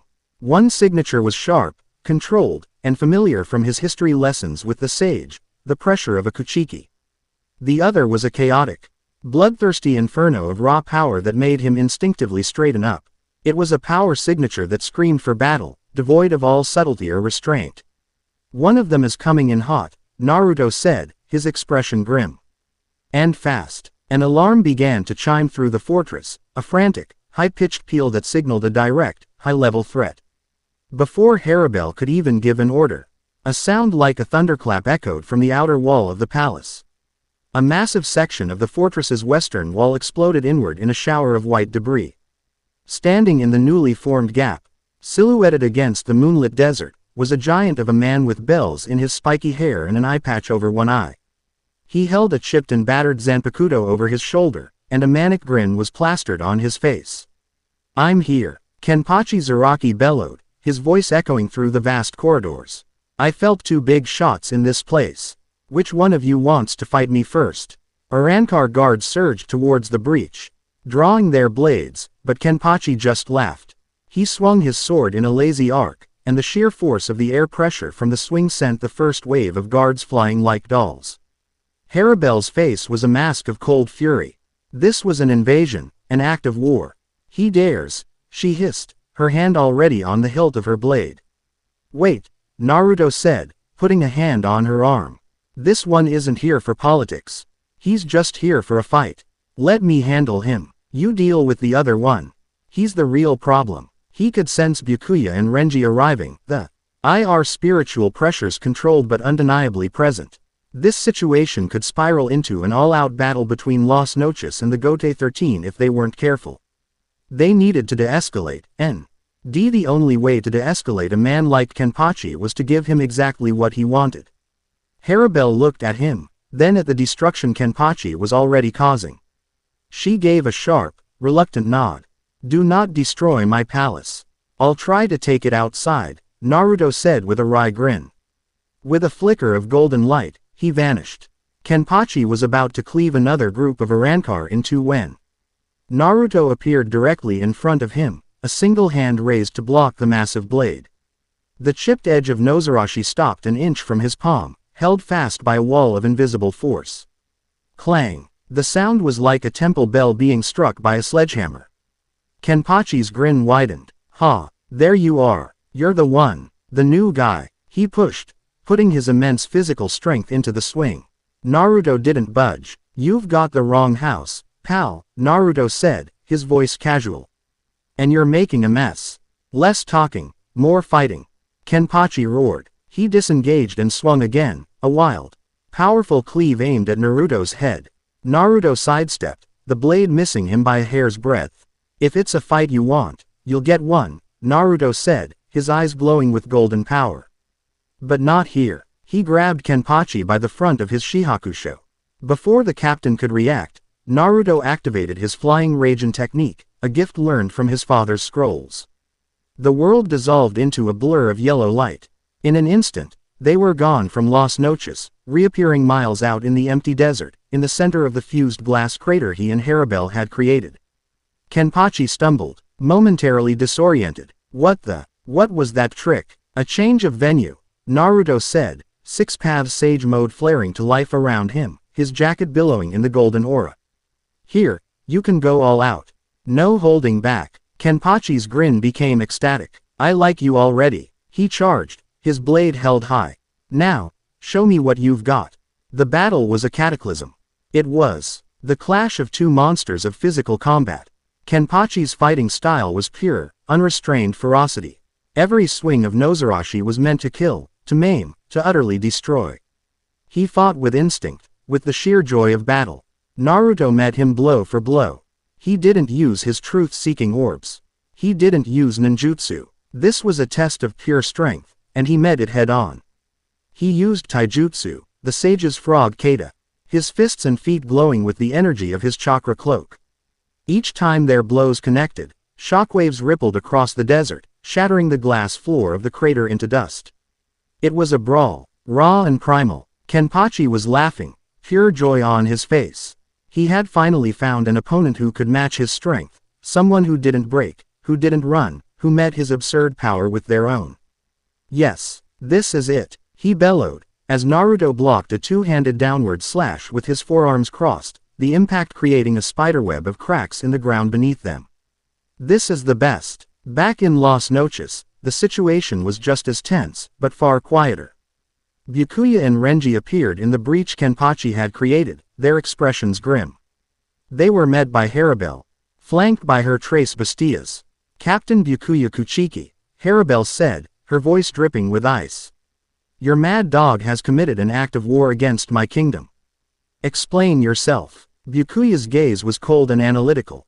He noted her unreleased state, her calm but ready posture. His actions are his own. We are here under the orders of the Captain Commander to investigate the Anomalu's spiritual signature that has appeared in your domain. We were instructed to avoid conflict. He glanced at the hole in the wall. A directive that has clearly failed. The anomaly is my guest, Harribel stated flatly. A guest who is currently engaged in battle with a captain of the Gote 13, Byakuya countered, his voice smooth and sharp as glass. This is an unacceptable escalation. We can allow a power of that magnitude to be allied with Hawako Mundo. You will surrender him to us for questioning. Mila Rose snarled. Surrender him. After you attack us. You Shinigami are all arrogant fools. Silence, Harribel commanded, her voice cutting through Mila Rose's anger. She faced Byakuya, sovereign to sovereign. He is under my protection. I will not surrender him. If you wish to take him, you will have to go through me. She drew her blade, the great shark tooth humming with power. Byakuya's hand tightened on Senbon Sakura's hilt. So be it. A hollow queen protecting a mystery. A threat to the soul society cannot be tolerated. He was about to utter his release command when a new voice echoed through the hall. Everyone just calm down. Renji and the Trace Bastias turned to see two figures walking calmly through the breach. It was Rangaku Matsumoto, her usual cheerful demeanor replaced with a look of serious concern, and Toshiro Hitsugaya, his brow furrowed in concentration. Captain Hitsugaya, Lieutenant Matsumoto, what are you doing here? Renji exclaimed. The captain commander sent us as backup, just in case Zaraki got enthusiastic, Toshiro said, his turquoise eyes fixed on Harribel. He remembered her from the Battle of Karakura Town. Captain Kuchiki, Queen Harribel, this is a misunderstanding. We did not come here for war. The standoff was now more complicated. A 4-on-4 confrontation. The tension was so thick it was a physical force. It was a powder keg waiting for a single spark. Miles away, the duel of titans reached its zenith. Naruto and Kenpachi were both bleeding, bruised, and panting, but smiling. You're strong, Kenpachi said, wiping a trickle of blood from his lip. Really strong. But you're still holding back. I can feel it. You're not trying to kill me. You're not trying to kill me either, Naruto countered, breathing heavily. You just want to see how far you can push. You want to fight someone who can take your full power. Exactly, Kenpachi agreed. So, let's stop warming up. He reached up and ripped off his eye patch. The world seemed to tilt. A colossal, unrestrained pillar of golden spiritual energy erupted from Kenpachi. So vast and violent it churned the sky above. It was a tsunami of pure, killing intent and battle lust. The power he had kept sealed was now fully unleashed. This was the real Kenpachi Zaraki. Now, he said, his voice a low, terrifying growl, let's really have some fun. He charged, and this time his speed was monstrous. He was a golden comet of destruction. Naruto knew he couldn't hold back any longer. He needed to end this, and end it decisively, without killing him. He created a single clone, which immediately formed a Rasengan. The original Naruto then infused that Rasengan with wind chakra, shaping it into the familiar, screeching form of the Rasenshuriken. But he didn't throw it. He held the spinning vortex of doom in his hand and charged to meet Kenpachi's attack. Kenpachi brought Nozarashi down in a two-handed slash, pouring all of his newly released power into the blow. It was an attack that could have split the Seraite in half. Naruto met the blade not with a block, but by thrusting the Rasenshuriken forward. The moment the Rasenshuriken touched the flat of Kenpachi's blade, it didn't explode. It expanded, engulfing the sword and Kenpachi's arms in a SP. Here of countless microscopic wind blades. The screeching sound was deafening. Kenpachi's attack was completely neutralized, his forward momentum halted. But the attack wasn't over. Naruto used his other hand to tap Kenpachi's chest. Seal, he whispered. A complex Fuinjutsu array, a miniature version of the seal his father used, spread across Kenpachi's chest in a flash of black ink-like chakra.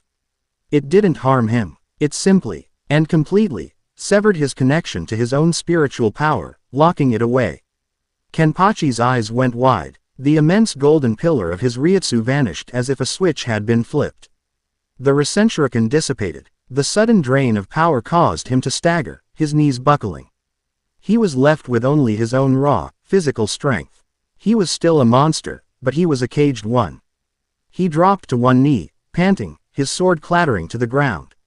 He stared at his hands, then at Naruto, not with anger, but with stunned, unadulterated awe. You didn't just beat me, Kenpachi rasped.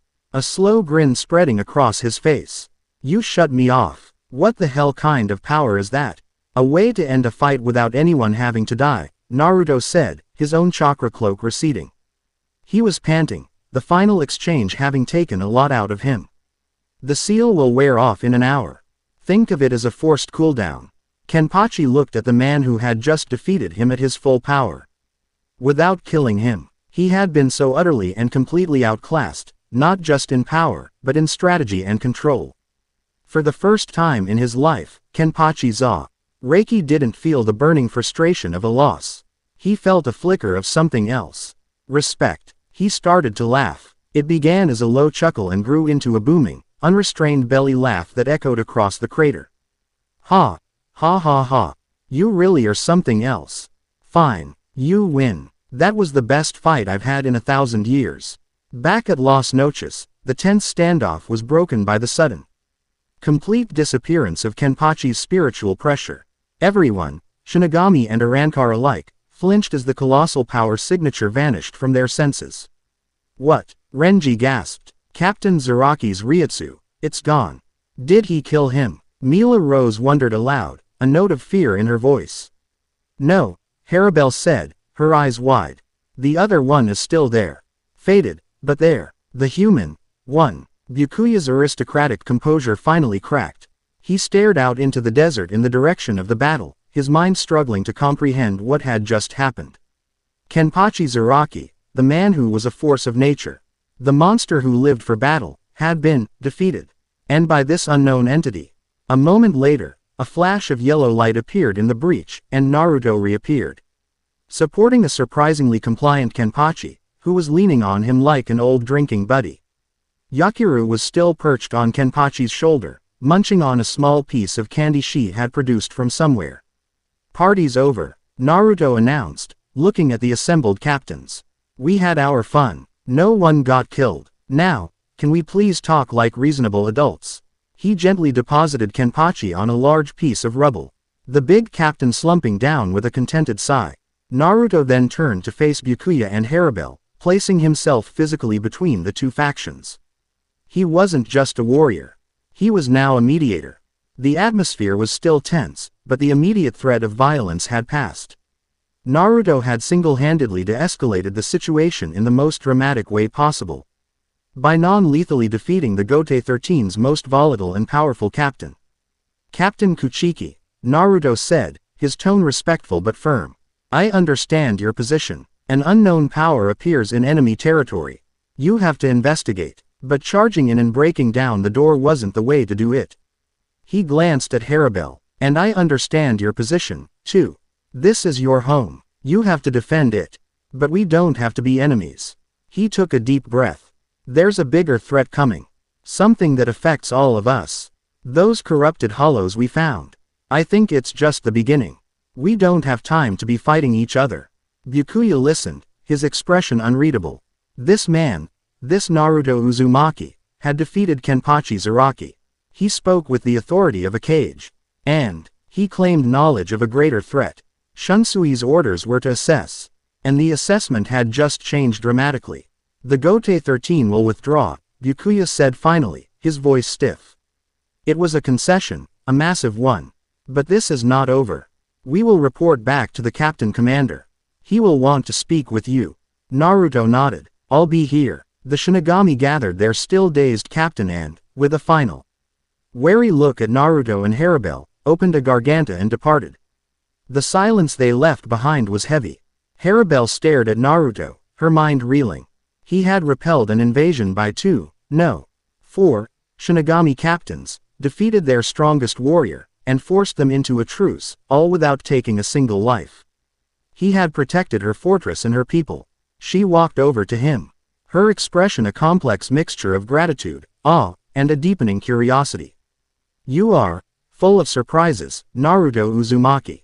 Naruto just shrugged, a tired but genuine smile on his face. Just trying to keep the peace. They stood there for a moment, the tension of the battle giving way to something else.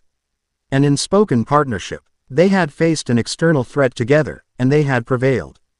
Later that night, they found themselves on the same high balcony, the events of the day hanging between them. Konoha, Naruto said suddenly, his voice soft. That's the name of my home. My village. It means, village hidden in the leaves. Harribel turned to look at him, surprised by the sudden personal revelation. It's green, he continued, a distant, nostalgic look in his eyes. So green. Huge trees you can stand on. A river that runs through the middle of town. The air is so thick with life you can taste it. And the sky is blue. He looked up at the black, empty ceiling of Hueco Mundo. I miss the sun. He was opening a door, showing her a piece of the soul he had guarded so carefully. He was telling her about the world he had lost. Harribel was silent for a long time, watching him. She had never known a world like that. Her existence had been one of survival in a sterile wasteland, a constant struggle against the hunger. She thought of her own past, the lonely, Brutal evolution from Jillian to Ajukas to Vasto Lord, the constant fear of regression, of losing herself to the madness. The endless, solitary journey to become strong enough that no one could ever hurt her or those she chose to protect again. Before this, she said, her voice a low murmur, there was only the pack. We hunted, we devoured, we feared, to create this sanctuary, to have a place where we do not have to eat our own kind to survive, that was my only goal. She looked at him, and her amber eyes were filled with a vulnerability he had never seen before. It is a quiet goal. A lonely one. He heard the unspoken words. Just like yours. Their professional respect, born in the crucible of their own battle, had been forged into a strategic partnership by the Shinigami's intrusion. But now, in the quiet aftermath, sharing the stories of their lost homes and lonely burdens, it was deepening into something more. A genuine, personal connection. Two solitary sovereigns, finding a flicker of understanding in each other's eyes, under the light of a broken moon. Chapter 4 End. Chapter 5. The Weeping Sun. The uneasy peace that settled over Las Noches was a fragile thing, a thin sheet of ice over a turbulent sea.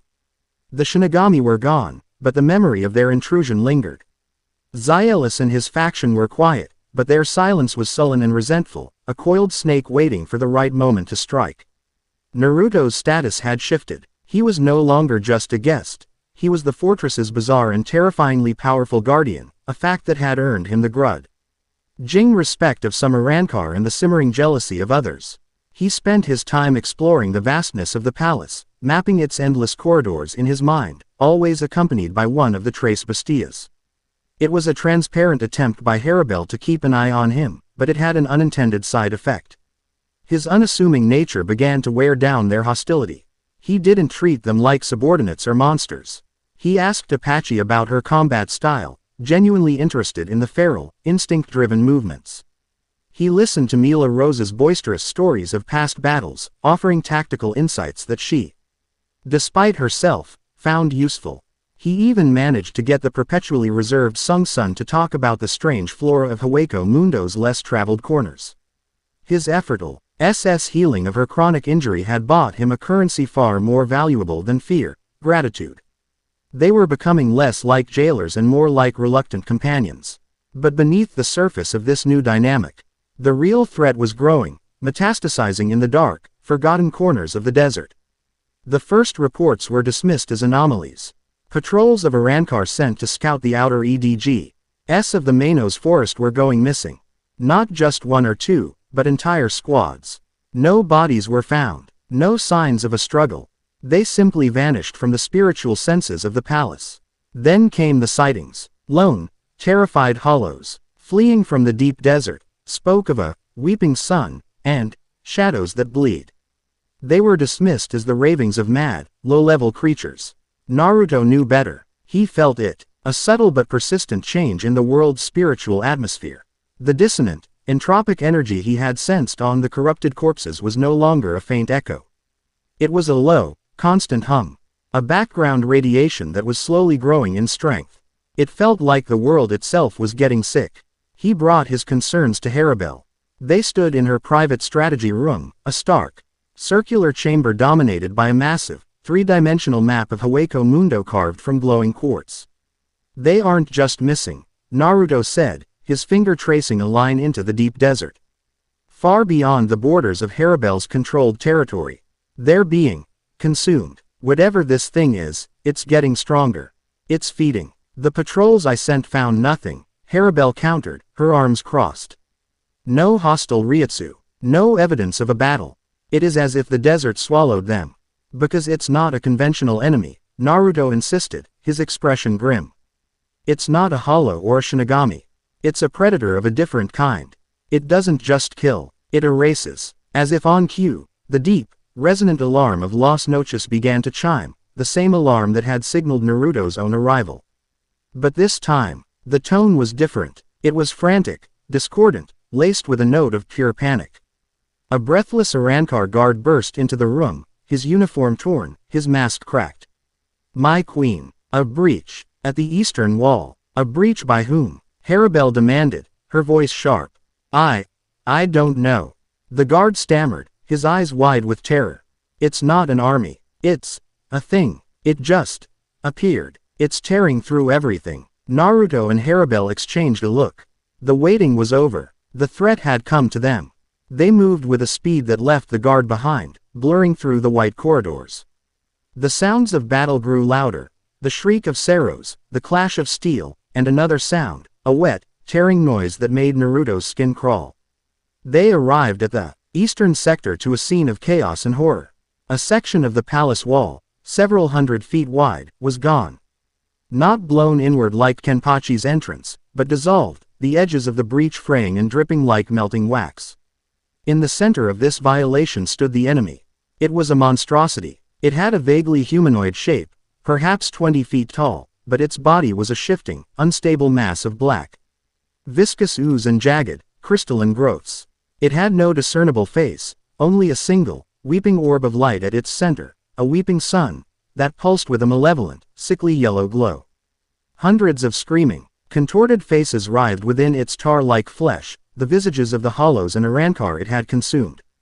This was not a single being. It was a legion, a gestalt consciousness of pure agony and entropy. A shade, the first herald of the Weaver of Nothingness. The spiritual pressure it radiated was immense, but chaotic and wrong. It was a vortex of negative energy that actively warped the reality around it.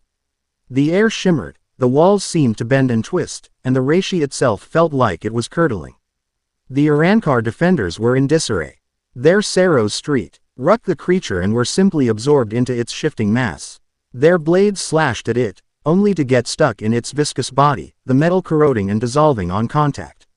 For every wound they inflicted, the shade simply regenerated, its form flowing back together like liquid shadow. Worse, it was a psychological weapon. As it fought, it whispered. It didn't speak with a single voice, but with the voices of the souls it had consumed. The Arankar heard the dying pleas of their missing comrades, the taunts of old rivals, the voices of their own deepest fears and insecurities. It was breaking their will to fight. Fall back. Reform the line. An Arankar lieutenant shouted, trying to rally his terrified soldiers. The shade's central eye fixed on him. A tendril of black ooze lashed out with impossible speed, wrapping around the lieutenant's leg. He screamed as the substance began to dissolve his hierro, his very spiritual body. It burns, he shrieked, before being violently dragged into the creature's writhing mass. His face appeared for a moment on its surface, frozen in a silent scream, before sinking back into the darkness. The defenders, morale shattered. They broke and fled. Cowards. Xielis's voice cut through the chaos. He appeared on a high balcony overlooking the battle, his expression one of pure disgust. But he made no move to intervene.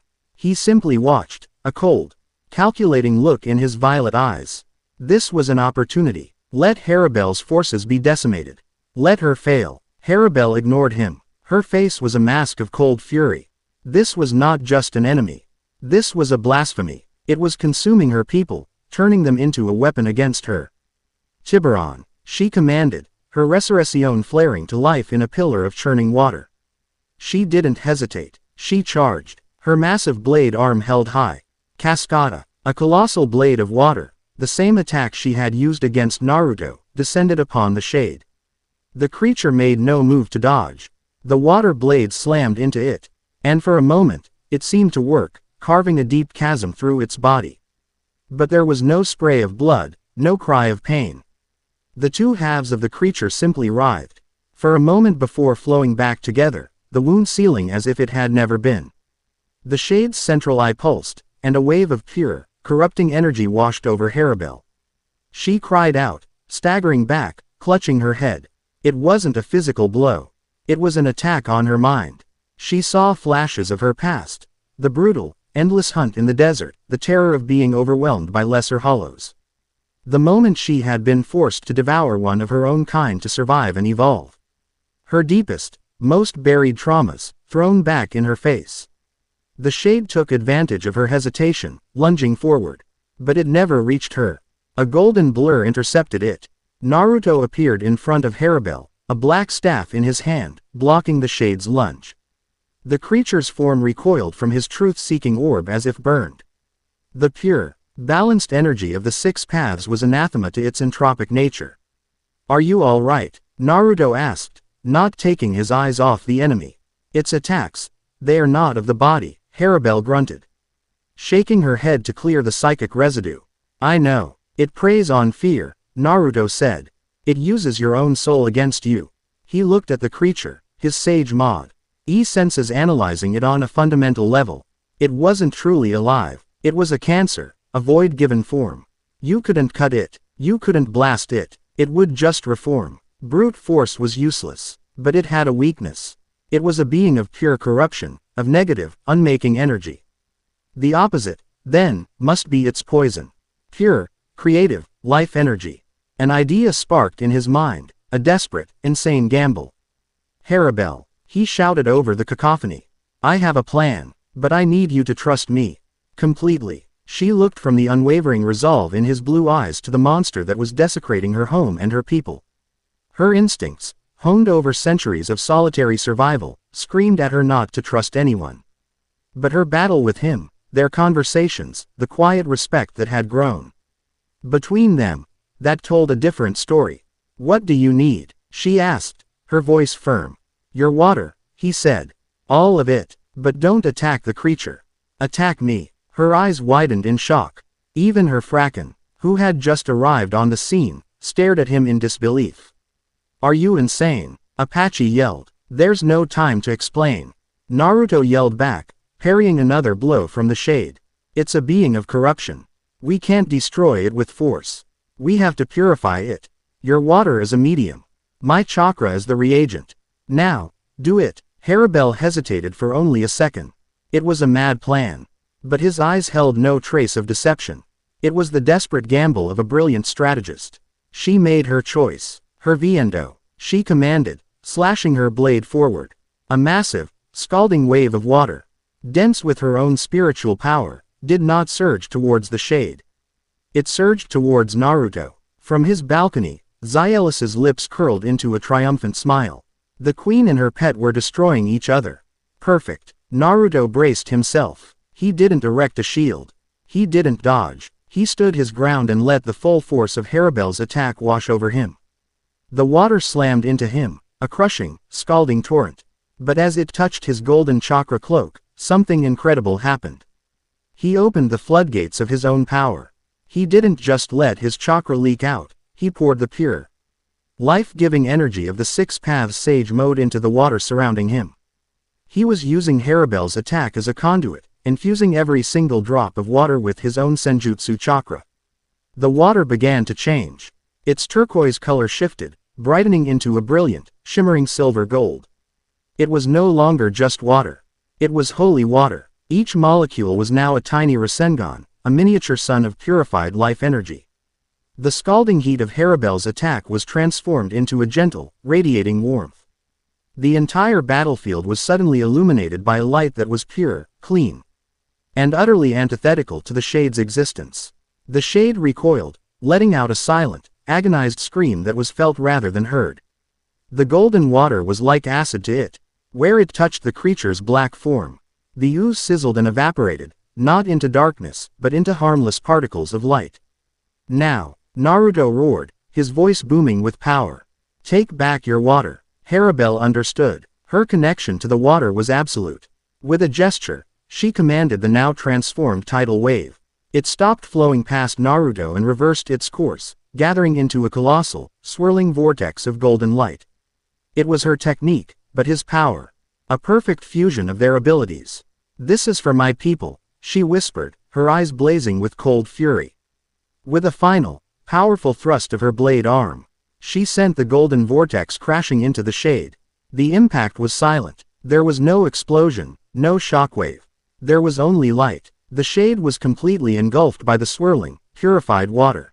It writhed and twisted, its form rapidly dissolving. The screaming faces within its mass faded, their expressions of agony replaced by a fleeting look of peace as the souls were not destroyed, but cleansed and allowed to dissipate. The weeping sun at its center flared brilliantly, then collapsed in on itself, extinguished. In a matter of seconds, the monstrosity was gone. All that remained was a fine, golden mist that gently settled over the battlefield, carrying a warmth that felt utterly alien and wonderful in the cold air of Hueco Mundo. The silence that followed was profound. The surviving Arrancar stared, their minds struggling to process what they had just witnessed. They had seen their queen and the strange human combine their powers into something new. Something beautiful and terrifyingly potent. Zielis, on his balcony, was no longer smiling. His face was a mask of disbelief and pure, unadulterated hatred. He had underestimated them both. He had underestimated their connection. Naruto's chakra cloak faded, leaving him drenched and panting, the effort of infusing that much water having taken a massive toll. Harribel stood a few feet away, her own resurrection receding, her breathing heavy. Their eyes met across the misty, sun-drenched clearing. The victory was absolute, but the cost was clear. Las Noches was damaged. Her people were dead, consumed. And they both knew, with chilling certainty, that this was just the beginning. This was only a herald. The real god had not yet shown its face. She walked over to him, her steps slow and deliberate. The professional respect, the strategic partnership, the personal connection, it had all been leading to this. This moment of shared crisis, of perfect synergy, of absolute trust. She stopped in front of him, so close he could see the beads of golden mist clinging to her eyelashes. She looked at the gash on his cheek, a minor wound he'd sustained early in the fight. Without thinking, she raised a hand, her fingers gently brushing his skin, her thumb wiping away a trickle of blood. His breath caught in his throat. Her touch was cool, hesitant, but it sent a jolt through him stronger than any lightning jutsu. It was a simple, unconscious gesture of care, of concern. A gesture that spoke more than any words could. He raised his own hand, his fingers lightly touching the back of hers, which was still resting on his cheek. Their eyes locked. The chaos of the battle, the gazes of the Arrancar, the threat of the Weaver, it all faded away. In that moment, there was only the two of them, standing in the golden mist of their combined power. It was not a confession of love. It was something deeper, more elemental. It was an acknowledgement, a recognition that they were no longer two separate sovereigns, two solitary peaks of power. Their paths had converged, their strengths had intertwined, and in this desolate, broken world, they had found their equal, their other half. The sun had found its ocean, and the ocean had found its sun. The moment was broken by the sound of approaching footsteps as the Tres Bastias rushed to their queen's side. Harribel pulled her hand back, a flicker of something unreadable in her eyes. And the professional mask of the queen slipped back into place. But the connection had been made. The unspoken truth now lay between them, a foundation laid in the heart of the storm. They had a war to fight, a kingdom to save. And now, they would face it together. Chapter 5 End. Chapter 6. Bargains in the light. The golden mist settled, but the chill of reality returned with a vengeance. The victory over the Shade was a tactical masterpiece, a testament to the impossible synergy between Naruto and Harribel, but its strategic implications were dire. Las Noches was wounded. The eastern wall was a gaping maw, a permanent scar. The psychological toll on the Arrancar was even worse. They had faced an enemy that could not be fought with their established methods of violence and domination. They had seen their comrades consumed and their queen forced to rely on an outsider. Harribel's authority, which was built on the promise of strength and sanctuary, had been shaken. In the tense court session that followed, Zielis seized the opportunity.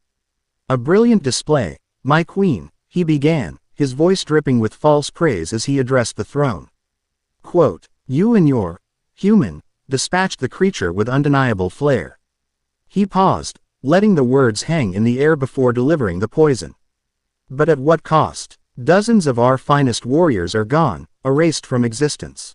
Our fortress is breached, and we are no closer to understanding this threat. We won a battle against a single soldier.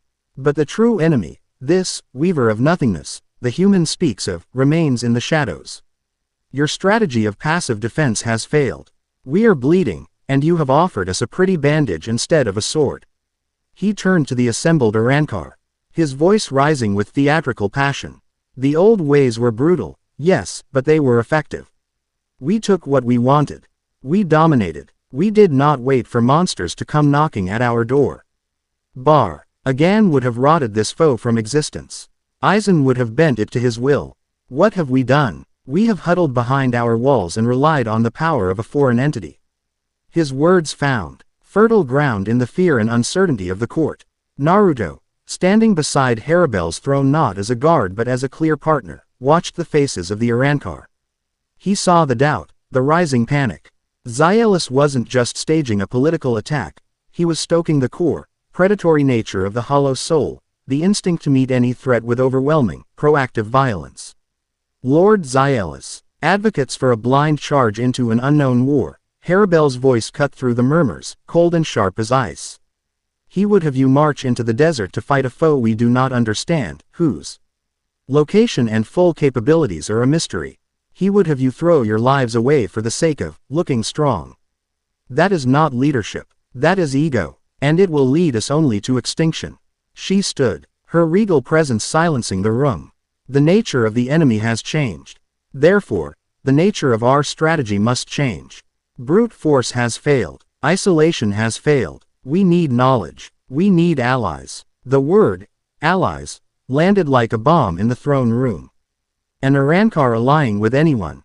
The concept was antithetical to their entire existence. Allies. Xylus scoffed, laughing openly. And who would you seek an alliance with, my queen? The pathetic hollows still scrabbling in the sand. Or perhaps you mean to go begging to the very Shinigami who invaded us not weeks ago. Precisely, Naruto said, stepping forward. The entire room turned to him. The Shinigami may be arrogant. They may be tradition-bound.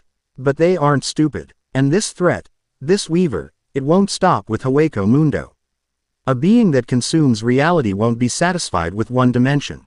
The Soul Society, the world of the living, they're on the menu, too.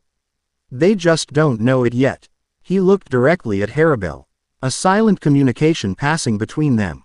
They had discussed this. It was a desperate, dangerous plan, but it was the only logical move. I am sending an envoy to the Soul Society, Harribel announced. Her decision final. We will propose a temporary truce. A joint task force to investigate and combat this mutual threat. The throne room erupted in outrage. Betrayal. One of Xylus's cronies shouted. Consorting with the enemy. The only enemy that matters now is the one that seeks to unmake us all. Harribel's voice boomed, her spiritual pressure flaring for a moment, crushing the dissent under its immense weight. She turned to Naruto. And you will be my envoy. It was a masterful political stroke. It made perfect sense. Naruto was the only one who had a shred of credibility with the Shinigami after his confrontation with Kenpachi.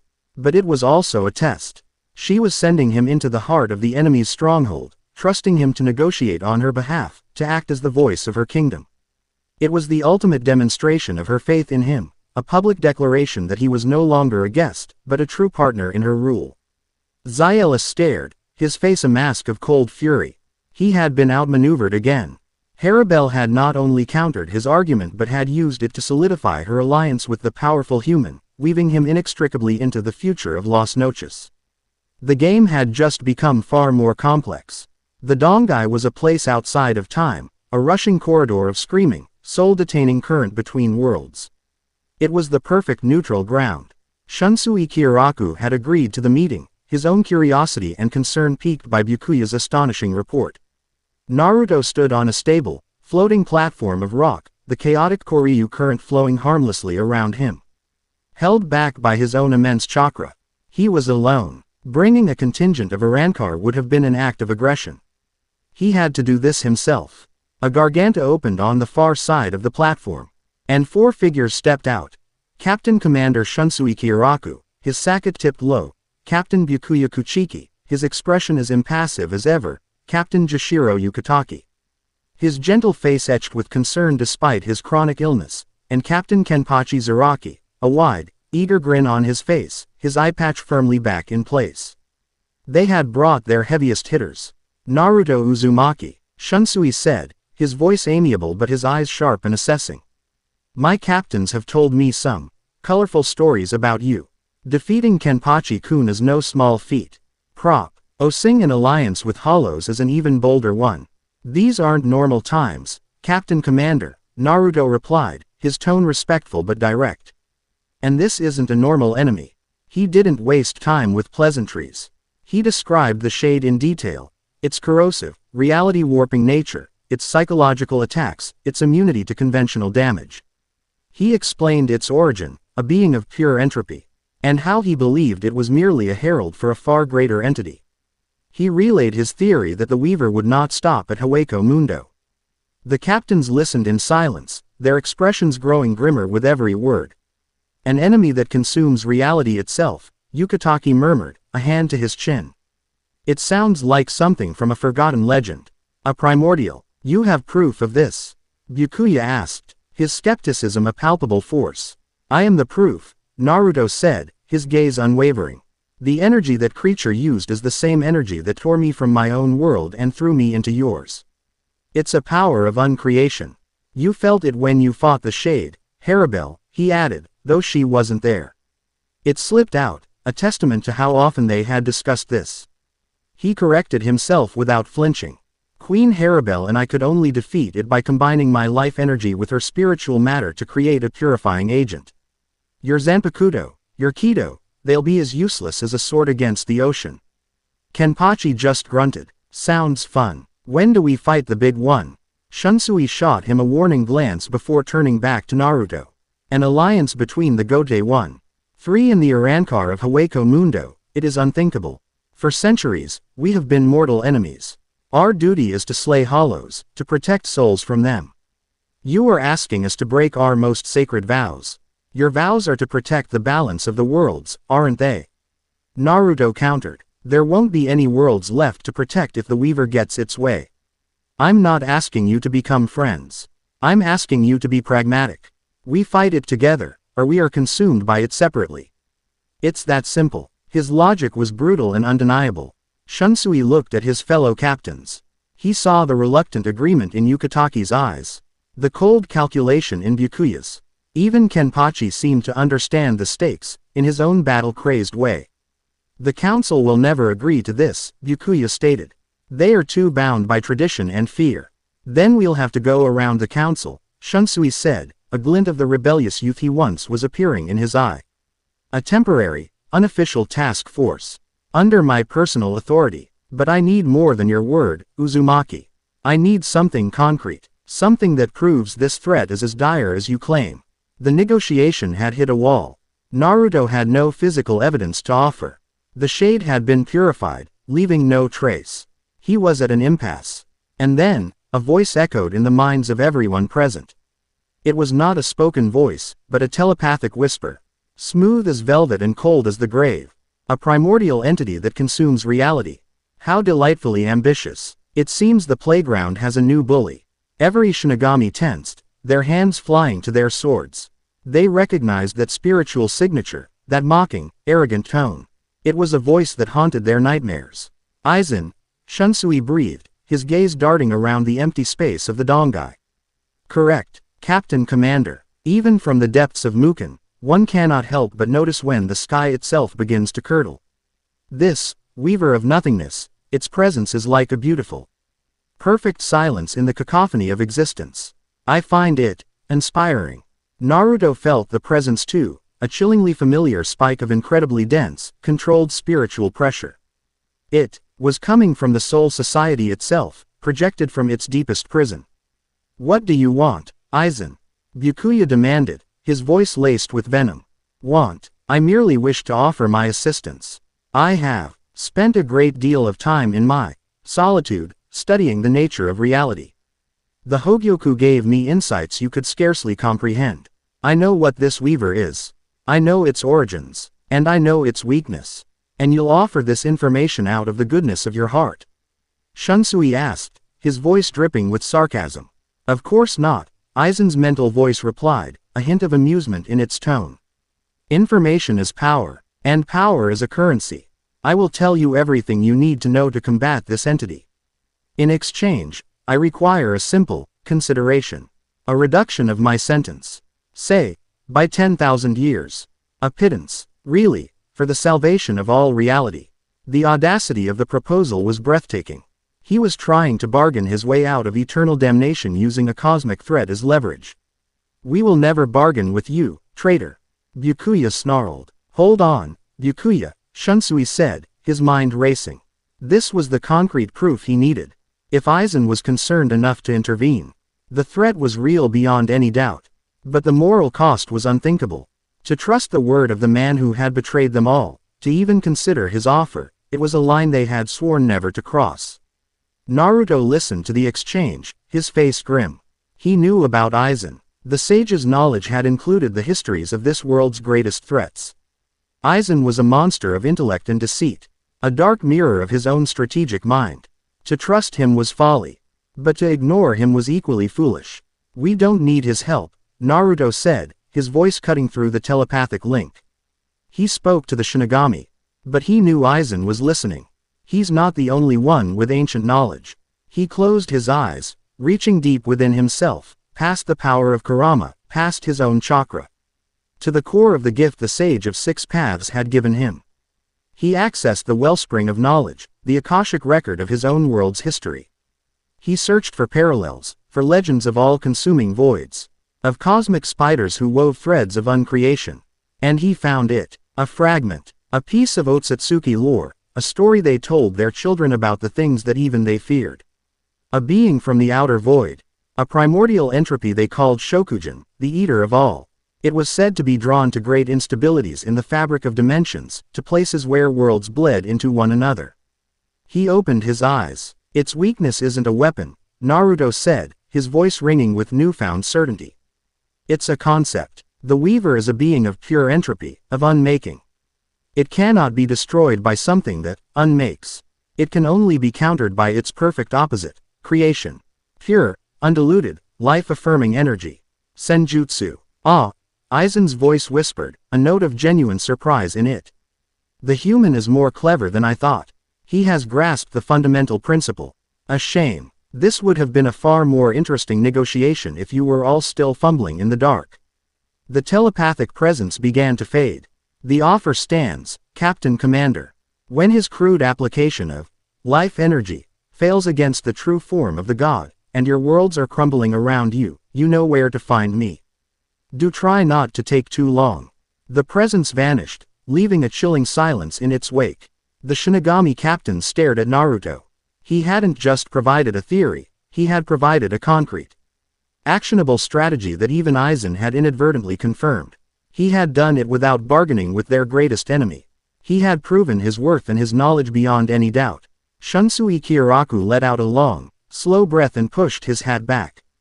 The decision was made. Morality and strategy had, for once, aligned. "The Gote 13 cannot officially sanction an alliance," he said, his voice firm and decisive. "But I, as Captain Commander, can authorize the formation of a multi-jurisdictional task force to combat a Class 0 existential threat." Unofficially, he looked at Naruto, a new level of respect in his eyes. "You will have your alliance, Uzumaki. You and Queen Harribel will have a direct line to me. We will share all intelligence. We will coordinate all offensive actions. But you will be the bridge between our worlds. This entire alliance rests on your shoulders." It was a heavier burden than he had ever carried, more than just being the hero of his village. He was now the linchpin holding together two warring species against a cosmic horror. "I understand," Naruto said simply. The bargain was struck, not with the devil in the darkness, but with wary heroes in the light. Naruto returned to Las Noches not just as Harribel's envoy, but as the architect of a new world order, forged in the face of annihilation. He had faced down the Gote's best, navigated the treacherous political waters, and stared into the abyss of Aizen's manipulation without flinching. The pieces were now in place for the war to come. Chapter 6 End. Chapter 7. Two Solitudes. The alliance was a fragile, ugly thing, born of necessity and mistrust. Communications between Las Noches and the Seraite were established via a specialized Kido device that Mayuri Kuretsuchi had begrudgingly designed. A flickering portal of unstable light that allowed for instantaneous conversation but not travel. The information shared was terse, filtered, and laden with suspicion. It was a partnership of clenched teeth. But for all its flaws, it was a start. The looming threat of the Weaver forced a degree of cooperation that would have been unthinkable just weeks prior. Patrols were coordinated. Intelligence, however scant, was pooled. For the first time in history, Shinigami and Arankar were not actively trying to kill each other. This new, tense peace created a strange lull in Las Noches. The immediate danger had passed, but the promise of a greater war hung over the fortress like a shroud. It was the deep breath before the plunge, and in this quiet, Naruto and Harribel found themselves with something they hadn't had since his arrival: time. They began to train together. It started not as a formal arrangement, but as a natural extension of their partnership. They would meet in the vast, empty training grounds where they had once fought, the air still humming with the memory of their power. But this was different. This was not a clash of sovereigns. It was a collaboration of equals.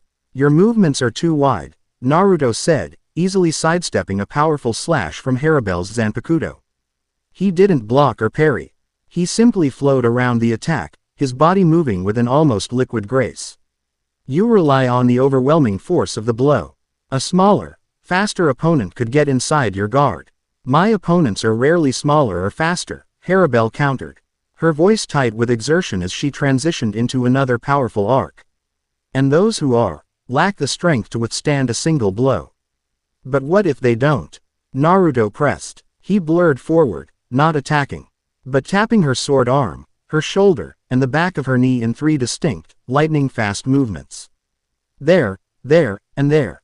3 openings. In a real fight, you'd have lost the arm, been disabled, and been killed. She stopped, her chest heaving slightly, a sheen of sweat on her bronze skin. A flicker of annoyance crossed her features, but it was quickly replaced by a cold, analytical curiosity. He was right. Her fighting style was that of an apex predator: immense power, overwhelming offense. It was designed to end fights quickly and brutally. Naruto's style, honed against 1,000 different types of opponents, was about adaptability, control, and exploiting the smallest of weaknesses. "Show me," she commanded. It was not a request. It was the demand of a warrior seeking to sharpen her blade. He nodded. "Come at me again. Same attack. But this time, don't just watch my body. Feel the flow of my energy. My chakra. Anticipate where I will be, not where I am." The training sessions became a daily ritual. They were a dance of immense power, conducted with surgical precision. He taught her the principles of the frog kata, not the technique itself, which was unique to his sage mode, but the philosophy behind it, using the opponent's energy against them, making the air and the world itself an extension of one's own body. She, in turn, pushed him to his limits. She showed him how Arankar manipulate reishi, how they form their seros and ballast not just from internal reserves but by drawing upon the spiritual energy of the world around them. He learned to feel the subtle currents of reishi in Hueco Mundo's sterile atmosphere, a skill that had been alien to him. He found he could subtly disrupt the formation of a sero by injecting any amount of his own chakra into the gathering energy, causing it to destabilize. Their training was intimate. It was a form of communication that transcended words. It was the press of his hand on her arm, correcting her form. It was the sharp intake of her breath when he moved faster than she anticipated, his face inches from hers. It was the shared look of respect after a particularly intense exchange. Their bodies bruised and aching, their spirits singing with the thrill of being truly challenged. During their breaks, they would sit at the edge of the training grounds, looking out over the silent Manos forest. The walls they had built around themselves, the necessary armor of a leader, began to crumble, brick by brick. One day, as the unchanging moonlight cast long shadows from the quartz trees, he found himself telling her about his childhood. "I didn't have any parents," he said, his voice quiet, his gaze distant. "They died the day I was born. They died protecting our village, protecting me." He absently touched the seal on his stomach, a subconscious gesture. "The 9-tailed fox, the strongest of the tailed beasts, was sealed inside me. The villagers, they didn't see me. They only saw the monster. They were afraid of me. They hated me." Harribel listened in silence, her amber eyes fixed on him. She, who had been feared her whole existence, understood. "I was so alone," Naruto continued, a shadow of that old pain crossing his face. "I'd do anything for attention. I'd pull pranks, act like an idiot, just so people would look at me. Even if they were yelling, at least they were acknowledging I was there." He gave a small, humorless laugh. "I promised myself I would become the greatest ninja in my village, the Hokage. That way, everyone would have to acknowledge me. They'd have to respect me." He picked up a piece of shattered quartz, turning it over in his hand. Then I got put on a team. Team 7. My teacher, Kakashi. My rivals, Sakura and Sasuke. He smiled, a genuine, warm smile that lit up his whole face. For the first time, I had bonds. A place I belonged. They were my first family. And then Sasuke left. He chose a path of darkness, of revenge. I spent years trying to bring him back. Everyone told me to give up on him, that he was a lost cause. But I couldn't, because severing that bond felt like cutting off my own arm. He looked at her, his blue eyes filled with a raw, powerful emotion. I finally brought him back. We saved the world together. The war was over. I had done it. I had protected my bonds. I had earned the village's respect. I was happy. His smile faded, replaced by the profound, aching grief she had seen the day he arrived. And then it was all taken away. In a flash. Now, all those bonds I fought so hard to protect, they're just memories. I'm a king with no kingdom. A hero with no one left to save. The silence that followed was heavy with the weight of his confession. He had laid his soul bare for her, showing her the lonely little boy beneath the powerful war hero. She did not offer empty platitudes. She did not say, "I'm sorry." She simply reached out and placed her hand on his, her cool fingers resting on his knuckles. It was a simple, grounding touch, an anchor in his sea of grief. "I understand," she said, her voice a low murmur. And he knew she did. A few days later, it was her turn. They sat in the same spot, the silence comfortable between them. "Before I was Harribel," she began, her gaze fixed on the horizon, "I was nothing. Just another spirit in the great swarm. A nameless hunger. To become a Jillian. Thousands of souls merge into one. It is a chorus of madness, a thousand voices all screaming for release." She looked at her hand, as if seeing it for the first time. To become an Ijukas, one of those voices must become dominant. It must devour the others from within. It is a civil war of the soul. You kill parts of yourself to survive. And you must keep hunting, keep devouring other Ijukas. If you stop, you regress. You lose your mind, your individuality, and are absorbed back into the swarm. It is a world where the only alternative to being the eater is to be the eaten. Naruto thought of his own struggle with Kurama, the battle for control within his own soul. Her entire existence had been that battle, writ large. "I gathered others to me," she continued, her eyes softening as she thought of her Fracken. "Apache, Mila Rose, Sung Sun. We were all strong, but we knew we were stronger together. We hunted as a pack. We protected each other. We dreamed of a world where we didn't have to live in constant fear of being devoured, where the strong didn't have to prey on the weak simply to exist. A foolish dream for a hollow." Her eyes grew distant, a cold, hard light entering them. "Then we met him, Aizen. He spoke of salvation. He offered us power, a way to transcend the cycle. He made us a Rancor. He gave me this form, this power." She looked away, a flicker of shame and self-loathing in her eyes. "He made me an Espada. And I served him. I fought for him. I believed he was the one who could create the world we dreamed of." She let out a sharp, bitter laugh. "I was a fool. He saw us only as tools. Pawns to be sacrificed in his game. When he was done with me, he cut me down himself, leaving me for dead." She touched the space below her collarbone, where Aizen's blade had struck her down. The wound was long gone, but the scar on her soul remained. "I survived. I took his empty throne. I took his empty fortress. And I tried to build the sanctuary he promised. A place for my Fracken. A place where we could finally stop running." She finally turned to look at him, and in her amber eyes, he saw the immense, crushing weight of her loneliness. The solitary queen on a throne she never wanted, ruling over a kingdom of predators she was trying to teach peace. She was surrounded by subjects, but her Fracken were the only ones who saw her as more than a symbol of power. And even they could not understand the burden of the crown. "Before you came," she said, her voice barely a whisper, "this was the loneliest place in all of creation." Naruto looked at her, at this powerful, proud, wounded queen. He saw the Vasto Lord who had fought her way to the top of a brutal food chain, not for ambition, but for the sake of protecting the only family she had ever known. He saw the betrayed soldier, the reluctant ruler. He saw her solitude, and it was a perfect match for his own. He didn't touch her. He didn't offer any words of comfort. He simply met her gaze and said, "Not anymore." In that moment, the last wall between them dissolved. It wasn't a passionate declaration or a fiery embrace. It was something quieter, stronger, more profound. It was the silent, solemn acknowledgement of two souls who had been forged in the fires of solitude and loss, finally finding a reflection, an equal, a home in each other. The training, the talks, the shared burdens, it had all led to this. The love that had been growing between them finally blossomed, not like a fragile flower, but like a sturdy desert tree, its roots deep and unshakable. Later that night, he came to her private chambers.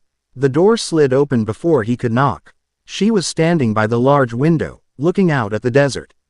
She didn't seem surprised to see him. He walked to her, stopping just behind her. He didn't speak. He didn't need to. He gently wrapped his arms around her from behind, his hands resting on her stomach, his chin coming to rest on her shoulder. She stiffened for a fraction of a second. An instinctual reaction from a lifetime of guarding herself, before she relaxed into his embrace, leaning her head back against his. They stood there for a long time, watching the unchanging moon together. There were no grand declarations, no flowery promises. There was only the simple, profound comfort of no longer being alone. His warmth, his vibrant life energy, seeped into her. A comforting sun against the perpetual cold of her own soul. Her calm, steady presence was an anchor for him, a quiet harbor from the storm of his grief. "This alliance," she said, her voice soft in the quiet room. "The Shinigami, Xyelus' plotting. This, Weaver, are you certain we can win?" Naruto tightened his embrace slightly, his lips brushing against her hair. "I don't know," he answered honestly. "I've faced down goddesses and monsters. I've seen friends die. I know that victory is never guaranteed. But I also know I've never fought a battle I was certain I could win." He rested his cheek against hers, his warm breath ghosting across her skin. "But this time is different." "How?" she whispered. "This time," he said, his voice a low, steady rumble that vibrated through her entire body. "I'm not fighting to get back to a home I've lost. I'm fighting for the one I've found." She closed her eyes, a feeling she couldn't name spreading through her chest, a warm, aching, beautiful thing. For the first time since she had clawed her way out of the darkness of the Manos forest, Harribel felt truly, completely safe. They were two solitary rulers, two lonely gods on their respective thrones. But here, in the quiet of the night, in the simple truth of an embrace, they were just Naruto and Tyr. And they were finally home. Chapter 7 End.